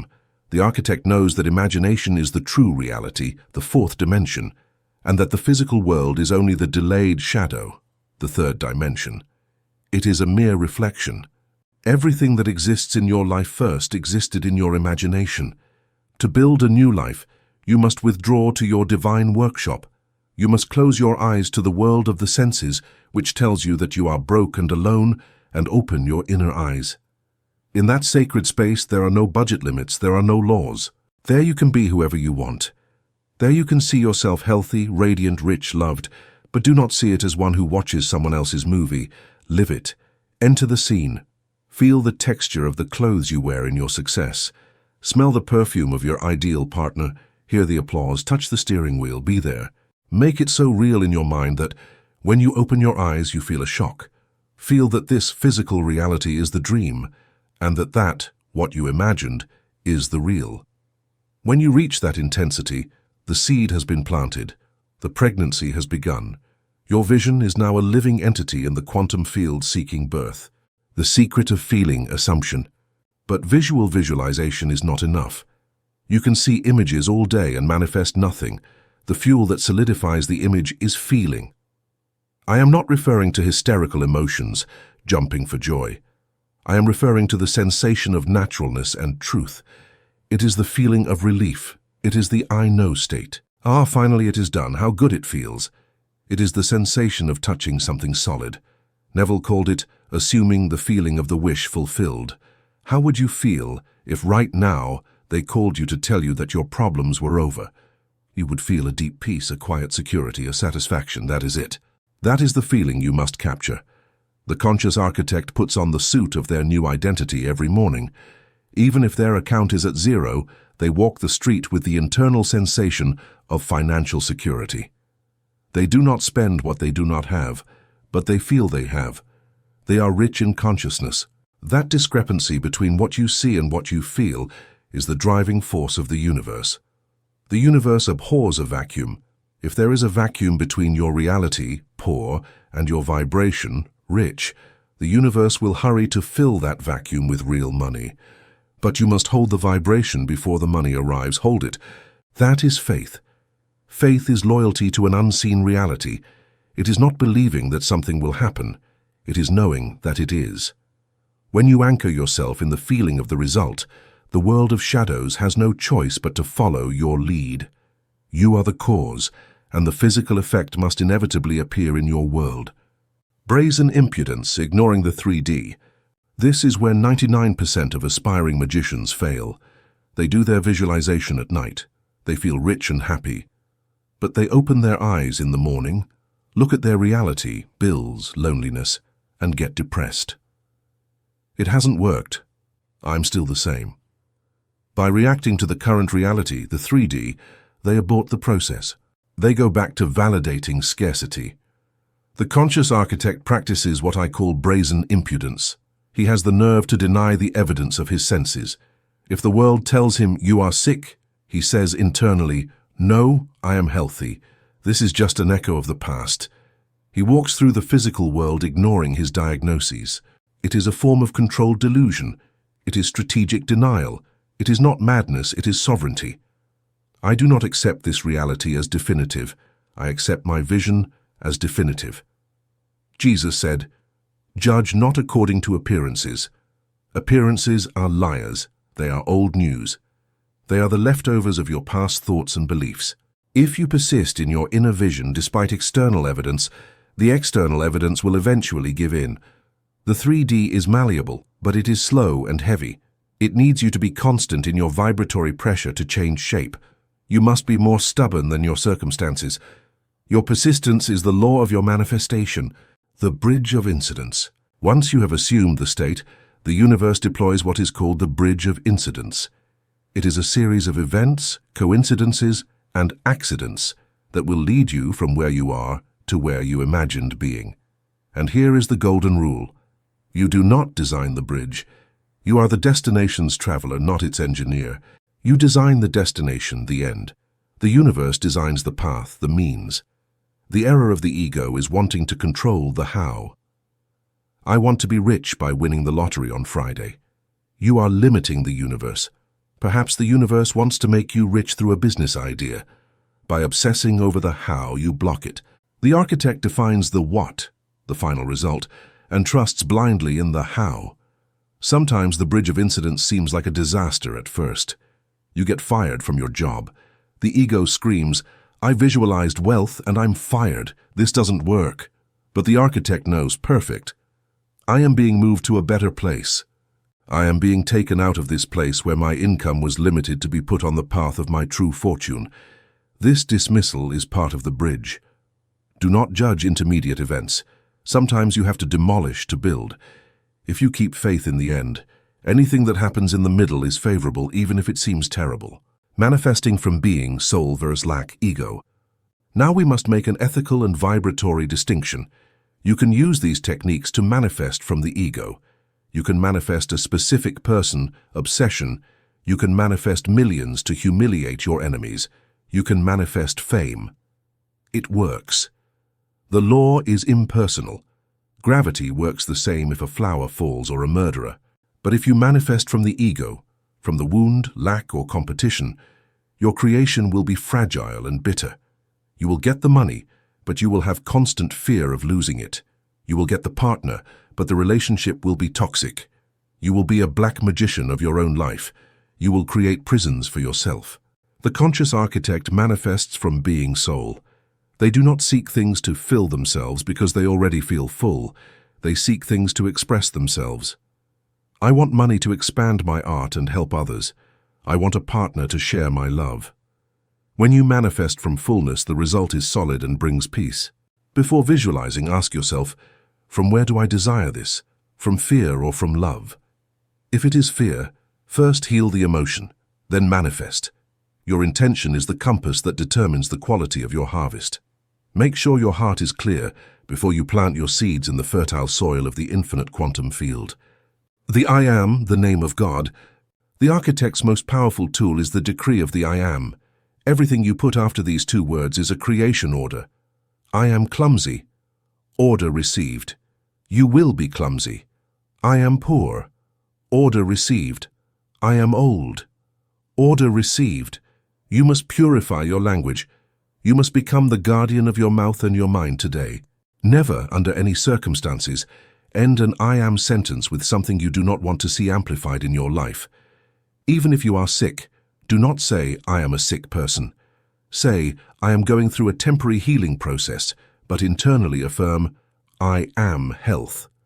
The I am does not describe reality, it establishes it. Appropriate large identities. I am the resurrection and the life. I am the open door that no one can close. I am infinite abundance individualized. Say it until you believe it. Say it until your cells vibrate with that truth. You are the Word made flesh. Use your speech to build a palace, not to dig a grave for your soul. Detachment, planting and letting go. You have visualized. You have felt. You have decreed. Now what? Now let go. Detachment is the final and crucial step. If you are all day thinking, is it coming yet? Is it coming yet? You are digging up the seed. You are vibrating in doubt and anxiety. You must reach the point of mental Sabbath, rest. It is finished. The feeling of, I already did it in my mind, it is so real that I no longer worry if it arrives physically or not. I already lived it. That divine indifference is the accelerator. When you stop needing it desperately, you remove the resistance. The universe works better when you are not watching it with hungry eyes. Live your life. Enjoy the present. Savor what you already have. And when you least expect it, when you are distracted being happy, boom, there it will be. It will appear in the most natural and logical way possible, so much so that you will say, it would have happened anyway. No, it wouldn't have. It was your creation. The Creator's ethics, spiritual ecology. Can we affect others with our manifestation? Yes. We are all connected. But the rule of the conscious architect is the golden rule. Do not do to another what you do not want for yourself. Never use your power to manipulate, harm, or coerce the will of another. It is a sacred trust. Do not visualize harm for your gain. Do not visualize that your boss does poorly so you can rise. Do not visualize that a person breaks up to be with you. That generates dense karma. That is black magic, and it always returns multiplied. Always visualize the greater good. If you want that job, visualize that you get it and that the other person finds better. Visualize harmony. This or something better for the greatest good of all involved. That is the architect's safety clause. Trust that abundance is infinite. You do not have to take from anyone to have yourself. Creation is not a zero-sum game. It is an infinite-sum game. There is more than enough for everyone to be a king. The creation of worlds. Finally, understand that you are not creating just cars and houses. You are creating worlds. You are creating the atmosphere in which you live. What world do you want to inhabit? A hostile and competitive world, or a kind and magical world? You decide the genre of the movie. You are the scriptwriter and the director. If you assume people are good, you will start to meet goodness at every corner. If you assume life loves you, life will embrace you. You are the protagonist. Stop complaining about the script you wrote yesterday and start writing tomorrow's scene. You have the power to redefine your entire universe with a single thought. The conscious architect wakes up every morning and before setting foot on the floor reviews the blueprints. He does not let the news build his day. He does not let his partner's mood build his day. He lays the foundation, gratitude. He raises the walls, trust. He puts on the roof, divine protection. And he decorates with joy. He decorates with joy, and then he goes out into the world and inhabits that invisible structure. And even if it rains outside, inside his structure he does not get wet. And over time the invisible structure becomes stone, brick, and flesh. You are the architect. The world is your canvas. Go and build a masterpiece of a life. Chapter 11, The Final Integration. There is an ancient Zen proverb that summarizes the entirety of the spiritual path in 2 sentences. Before enlightenment, chop wood and carry water. After enlightenment, chop wood and carry water. For 10 chapters, we have traveled together to the heights. We have remembered that you are a divine fractal. We have dismantled the ego. We have traveled through time and learned to listen to the voice of silence. It is likely that, while listening to these concepts, you felt an expansion in your chest. You felt light, powerful, and eternal. You felt spiritual. But the audiobook is about to end. And when you take off your headphones, 3D reality will be waiting for you. The sink will be full of dirty dishes. Your bank account will still have the same number. Your child will keep crying, or your boss will keep demanding reports. Traffic will still be stuck. This is where 99% of spiritual seekers fail miserably. They suffer from what I call the fallen astronaut syndrome. They have seen the truth from above.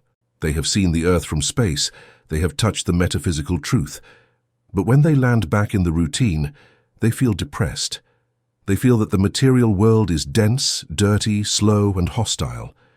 They begin to use spirituality as an escape drug. They live waiting for the moment to meditate or go to a retreat to flee life. They hate matter. They hate money. They hate politics. They hate the human. They believe that being spiritual means floating above problems. I have to tell you something with the force of a hammer. That is not spirituality. That is neurosis. If your peace depends on being in silence in a dark room with incense, you do not have peace. You have a relaxing hobby. True mastery is not demonstrated on the mountaintop, where it is easy to feel holy. It is demonstrated in the supermarket line, when the cashier is slow and you are in a hurry. If you can maintain your sovereign frequency there, among the frozen foods and gossip magazines, then you are a true master. Welcome to Chapter 11. Today we are going to perform the final integration. We are going to stop running away from the earth. We are going to stop wanting to go to heaven. We are going to understand that your mission is not to escape from here, but to bring heaven here. We are going to learn to live as amphibious beings, centered. We will live with one foot in eternity and another on the asphalt. This is the ultimate goal of the student of the soul. You are not here to vanish into the light, but to be the light that illuminates the density. Integration is the marriage of the spirit and the flesh, the point where the divine and the mundane become one single reality. The danger of the spiritual bypass. There is a seductive trap in metaphysics, believing that the physical is bad or inferior. Many ancient texts speak of this world as an illusion, Maya, from which one must escape. This leads to spiritual bypass, spiritual evasion. You use elevated concepts. Everything is perfect and there is no death to not face life. You use these ideas to not face your human responsibilities. You don't pay your debts because money is an illusion. You don't set limits for an abuser because we are all one. You don't go to the doctor because I heal myself with my mind while your body deteriorates. This is immaturity. It is a refusal to grow in both worlds. You are a divine fractal, yes, but you have chosen to incarnate in a biological body subject to physical laws. Denying your humanity does not make you divine. It makes you delusional. Integration requires honoring both aspects of your nature. You have to be mystical enough to know you are not your credit card and pay it on time. God is also in money. God is also in medicine. God is also in legal contracts. If you exclude God from matter, you are left with a mutilated spirituality. To find the sacred in a spreadsheet or a dirty diaper is a higher spiritual achievement than finding it in a temple. All matter is simply spirit at a lower frequency. Respect it. The amphibious nature. The image I want you to etch into your mind is that of the amphibian. An amphibian can live in water and on land. It has lungs and gills, metaphorically. You are a dimensional amphibian. Your natural habitat is the ocean of consciousness, 5D, timeless, unconditional love. Your current mission is the dry land of matter, 3D. You are here in the land of linear time, gravity, and friction. The master walks down the street seeing double. With one eye, the physical, he sees the forms. He sees stressed people, old buildings, poverty, and conflict. With the other eye, the souls, he sees the essence, he sees light, actors playing a sacred game and perfection. He sees the perfection behind the chaos. This double vision is the key to sanity. When your boss yells at you, the physical eye registers angry man, danger, shouting.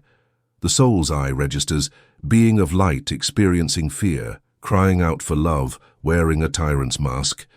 If you only use the physical eye, you react and fight. If you only use the eye of the soul, you laugh, which can be inappropriate, or you let yourself be trampled. Integration is setting a firm limit with dignity, 3D physical action, while maintaining internal compassion and not judging, 5D vibratory action. I do not allow you to speak to me like that, said from absolute calm. That is power. That is heaven on earth. It is the ability to navigate the storm while remaining the calm at the center. When you integrate both visions, you stop being a victim of the world and start being its conscious co-creator. You respect the rules of the game without ever forgetting that you are the player behind the screen. The liturgy of the everyday. The great lie of religions is that the sacred only occurs in temples on specific days and with specific rituals. Integrated metaphysics tells you everything is temple, everything is liturgy. There are no dead moments in your life. There are no profane moments. Everything you do is an opportunity to connect with the source. The act of showering in the morning is as spiritual as praying the rosary. The water cleaning your body is a daily baptism. The act of preparing coffee is alchemy. The act of driving is a moving meditation. The secret to bringing heaven to earth is to sacralize the mundane through attention. Presence is the ultimate holy water. When you scrub the dishes, do not be thinking about enlightenment. Scrubbing the dishes is enlightenment. Feel the warm water. Feel the texture of the ceramic. Smell the soap. Do it with excellence. Do it as if you were bathing the Christ child, because in fact you are washing God's dishes. Everything is an act of service. If you inject total presence into boring tasks, they stop being boring and become portals. Reality becomes bright. Colors become saturated. Suddenly, peeling an orange becomes an orgasmic and mystical experience. The citrus smell connects you with the sun, the earth, and the rain. You see the whole universe in the fruit. That is the mystic's ecstasy. Not seeing angels flying, but seeing divinity in an orange. It is the realization that the miracle is not something that happens elsewhere, but something that is happening right now in the most ordinary details of your life. When you wake up to this, you find that you are already living in paradise. Money and matter, the spiritualization of wealth. Let's talk about the final taboo, money. Many spiritual people have an unconscious vow of poverty. They believe that money is dirty, that it is the root of all evil, that it is anti-spiritual. This is pure duality. It is the ego judging. Money is not paper or metal. Money is condensed divine energy. It is a symbol of value. Money is a form of crystallized gratitude. It is a tool for expansion. If you are a divine fractal with unlimited power, why should you experience scarcity? Poverty is not a virtue, it is a restriction of the flow. An integrated master does not reject wealth. He blesses it and channels it. He uses it to create more good. Imagine money as water. If you withhold the water, greed, it rots. If you reject the water, vow of poverty, you dry up and die. If you let the water flow, you receive with gratitude and give with generosity, you create an orchard around you. Your mission is to spiritualize matter. Make money, make a lot of money. Do it for joy. But do not do it from fear or greed. Do it from service and creativity. And then use that money to create beauty, to help, to build, to free others. Buy beautiful things. Matter loves to be appreciated. Have you noticed how things last longer in the hands of someone who cares for and loves them? Treat your things with reverence. Treat your car, your clothes, and your house with reverence. They are atoms of God that have taken that form to serve you. Materialism is not having things. It is putting your identity in things. Material spiritualism, integration, is enjoying things knowing they are temporary gifts from the spirit. Use the world, don't be used. Relationships, the most difficult yoga. It is easy to love humanity in the abstract. The hard part is to love your neighbor who plays loud music at 3 in the morning. It is easy to love God who does not talk back to you. The hard part is to love your partner when they are in a bad mood. Relationships are the yoga of real life. They are the trial by fire of your path. If you are a being of light on Instagram, but treat your waiter badly or shout at your children, you are not spiritual. You are a hypocrite with good marketing. The final integration asks you to see every human being as God in disguise. Sometimes God disguises himself as a beggar to test your generosity and your heart. Sometimes he disguises himself as a tyrant to test your strength and your boundaries. Sometimes he disguises himself as a lover to test your capacity for surrender. The greeting, Namaste, is not just a yoga class cliché. It means, the God in me greets the God in you. Practice radical Namaste. Speak to their soul, not their ego. Even if their ego is insulting you, you maintain focus on their soul, which is behind, probably scared. If you manage to do this, a miracle often happens. The person calms down. They feel seen for the first time. Their ego lowers its defenses because it finds no enemy. You have brought heaven into that difficult conversation. The body as a biological temple. You cannot hold a high-voltage frequency, 5D consciousness, on faulty wiring, sick body. Many mystics ignore the body. They eat poorly, don't sleep, don't move. They say, I am spirit, the body doesn't matter. Error. The body is your anchor. It is your ground connection. It is the vessel that allows you to experience the world. If your body is intoxicated, inflamed or weak, your connection to intuition becomes full of static.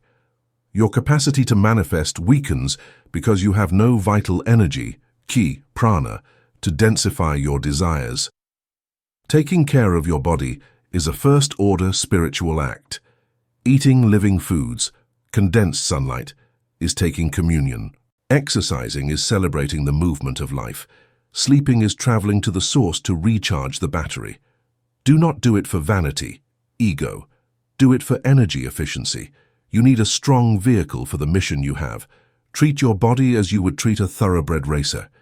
Give it the best fuel, rest, and training possible.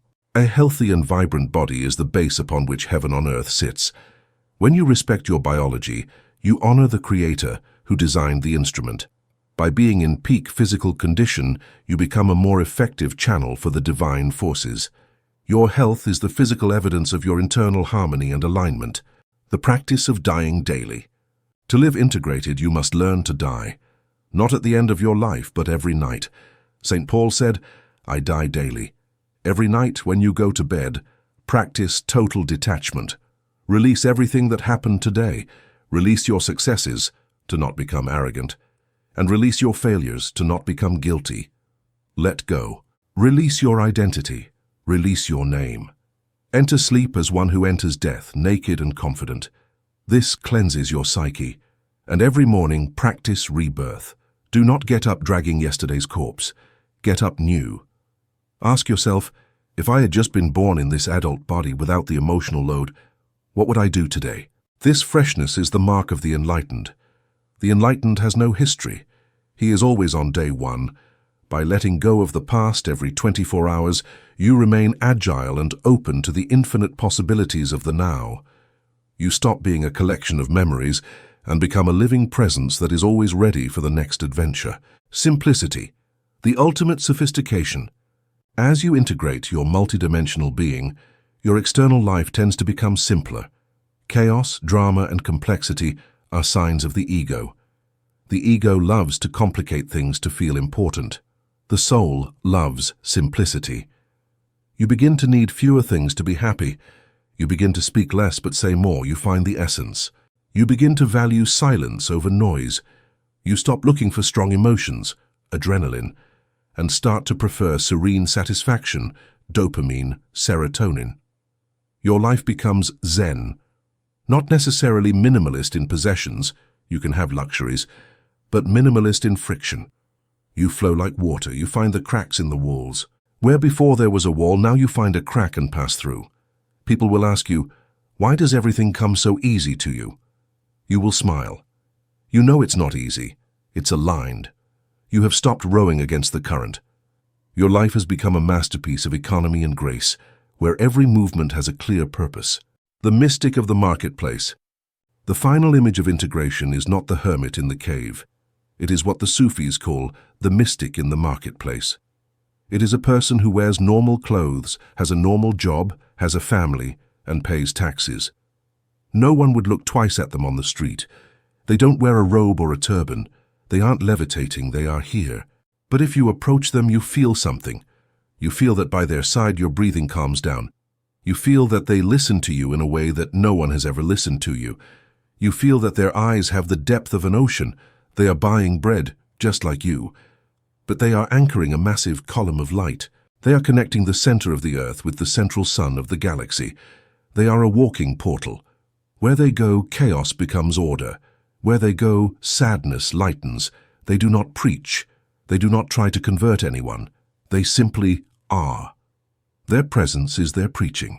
They are the salt of the earth and the light of life. You are called to be that mystic of the marketplace. You don't have to go to India. Your India is your office, your ashram is your living room.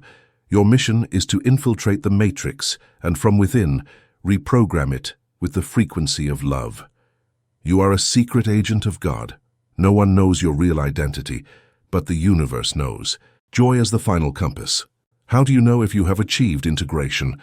There is an infallible indicator, joy. Not temporary euphoria, but a constant background of subtle joy, of cosmic good humor. You begin to see life as a game, Lila. You take the game seriously. You play to win, but you know it is a game. You are the player and the witness. If you lose a round, you laugh. Good move, universe. Let's see the next one. You lose gravity. You become light. As Chesterton said, angels fly because they take themselves lightly. The devil falls because of his own gravity, seriousness, ego. Seriousness is a disease. Laughter is transcendence. It is the sound of freedom. If you cannot laugh at your problems, your ego, and your dramas, you are not yet integrated. Heaven on earth is, basically, learning to laugh at the cosmic joke while you enjoy your ice cream. It is the realization that nothing is ever truly lost and that the final outcome is always one of absolute victory and infinite peace. Heaven is a frequency you live in while you are alive. And hell is too. You choose every morning in which place you are going to live without moving from your house. You have learned to bring the infinite to the finite. You have learned to put the ocean into the drop. Now the separation has finally dissolved. Only life remains, one single indivisible and sacred life. You are no longer a seeker. The search is over. Now you are a finder. Now you are a creator. Now you are an emanator. Go out and live your divinity in the most human way possible. The world is waiting for your specific frequency. It is done. Welcome home. Conclusion: the silence of the answer. We have reached the end. For hours we have navigated together through an ocean of words. We have built castles of concepts, drawn maps of the psyche, and traced routes through the stars and the cells. Your mind, that tireless bloodhound, has been running after every idea, nibbling every theory, trying to understand, classify, and grasp the truth. But now, in these final minutes, I ask you to do something radical. I ask you to let go of the map. I ask you to stop trying to understand. I ask you to keep silence. Look at the whole path you have traveled. You started this book with a question, a doubt, a pain. You had urgent questions. Who am I? What is my purpose? How do I fix my life? You were looking for answers because you believed the answer was something you could have. You believed truth was an object, a fact, a magic phrase that, once possessed, would fix everything. But if you have listened with the soul, and not just the intellect, you will have noticed something strange as the chapters progressed. It is a shift. You will have noticed that the questions have not been answered one by one. Rather, the questions have been dissolving. Like sugar cubes in hot water, the rigid structure of your doubt has melted in the heat of your presence. And here we reach the final secret, the one Zen masters and Sufi mystics keep with a mischievous smile, the truth. The answer to the question of the soul is not an explanation. The answer is silence, but not the empty silence of a cemetery, not the absence of noise. I speak of the full silence, the vibrant silence, the silence that was there before the Big Bang, and that will be there when the last star goes out. I speak of presence, your own true being. Why did you have questions? Because there was a questioner. There was a mental entity, separate, small and afraid, the ego, that felt away from home. Where is the ocean? Asks the desperate fish while swimming. Where is the air? Asks the bird while flying. Where is God? You ask while you are. You are the very thing you seek. The human drama is the search for what was never lost, and the tragedy of the mind is that it seeks unity using the tool of separation. Thought. Thought cuts reality into pieces to analyze it. Therefore, thought can never find the totality. It can only find fragments, but now you have remembered. You have returned to the source of all. You have remembered that you are the fractal. You have remembered that you are the observer. And when you settle on the throne of the observer, the miracle occurs. The questioner dies, and when the questioner dies, the questions cease.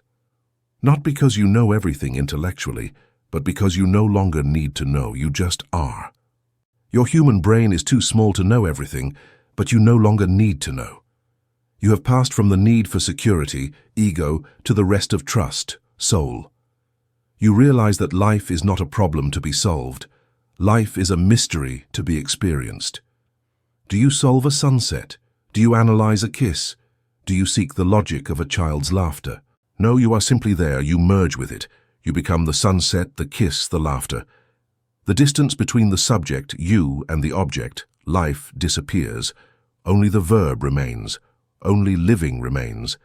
This is the state of presence. It is the state where time collapses into an eternal now. It is the end of all your internal struggles. It is the state where outside and inside are revealed as two sides of the same coin. It is the state where you no longer seek your purpose, because you know your purpose is to be this point of consciousness, here and now, breathing, feeling, existing. It is enough. My God, it is enough. The race is over. You can finally rest. You no longer have to get anywhere. You have already arrived. You were always here. Feel that relief. Feel the armor falling from your shoulders. Feel how the need to be someone evaporates, revealing the glory of being no one and therefore being everything. From today on, you will continue living your life. You will continue on. You will continue going to work, paying bills and having challenges and pains. But the backdrop has changed. Before, the noise of the world was the only thing that existed for you. Now, the silence of your being is louder than the noise of the world. You will walk through the market, and while everyone screams, you will hear the low note. You will hear the constant hum of the divinity that sustains everything. You will see the anxiety of others and feel compassion, not judgment, because you will recognize in them the seeker you were yesterday. You will know they are dreaming, and you, softly, will simply shine to remind them that one can wake up. You are the lighthouse. You are no longer a beggar of reality. You are the host. You are no longer a victim of time. You are the keeper of the clock. You are no longer a body with a soul. You are the soul embracing a body.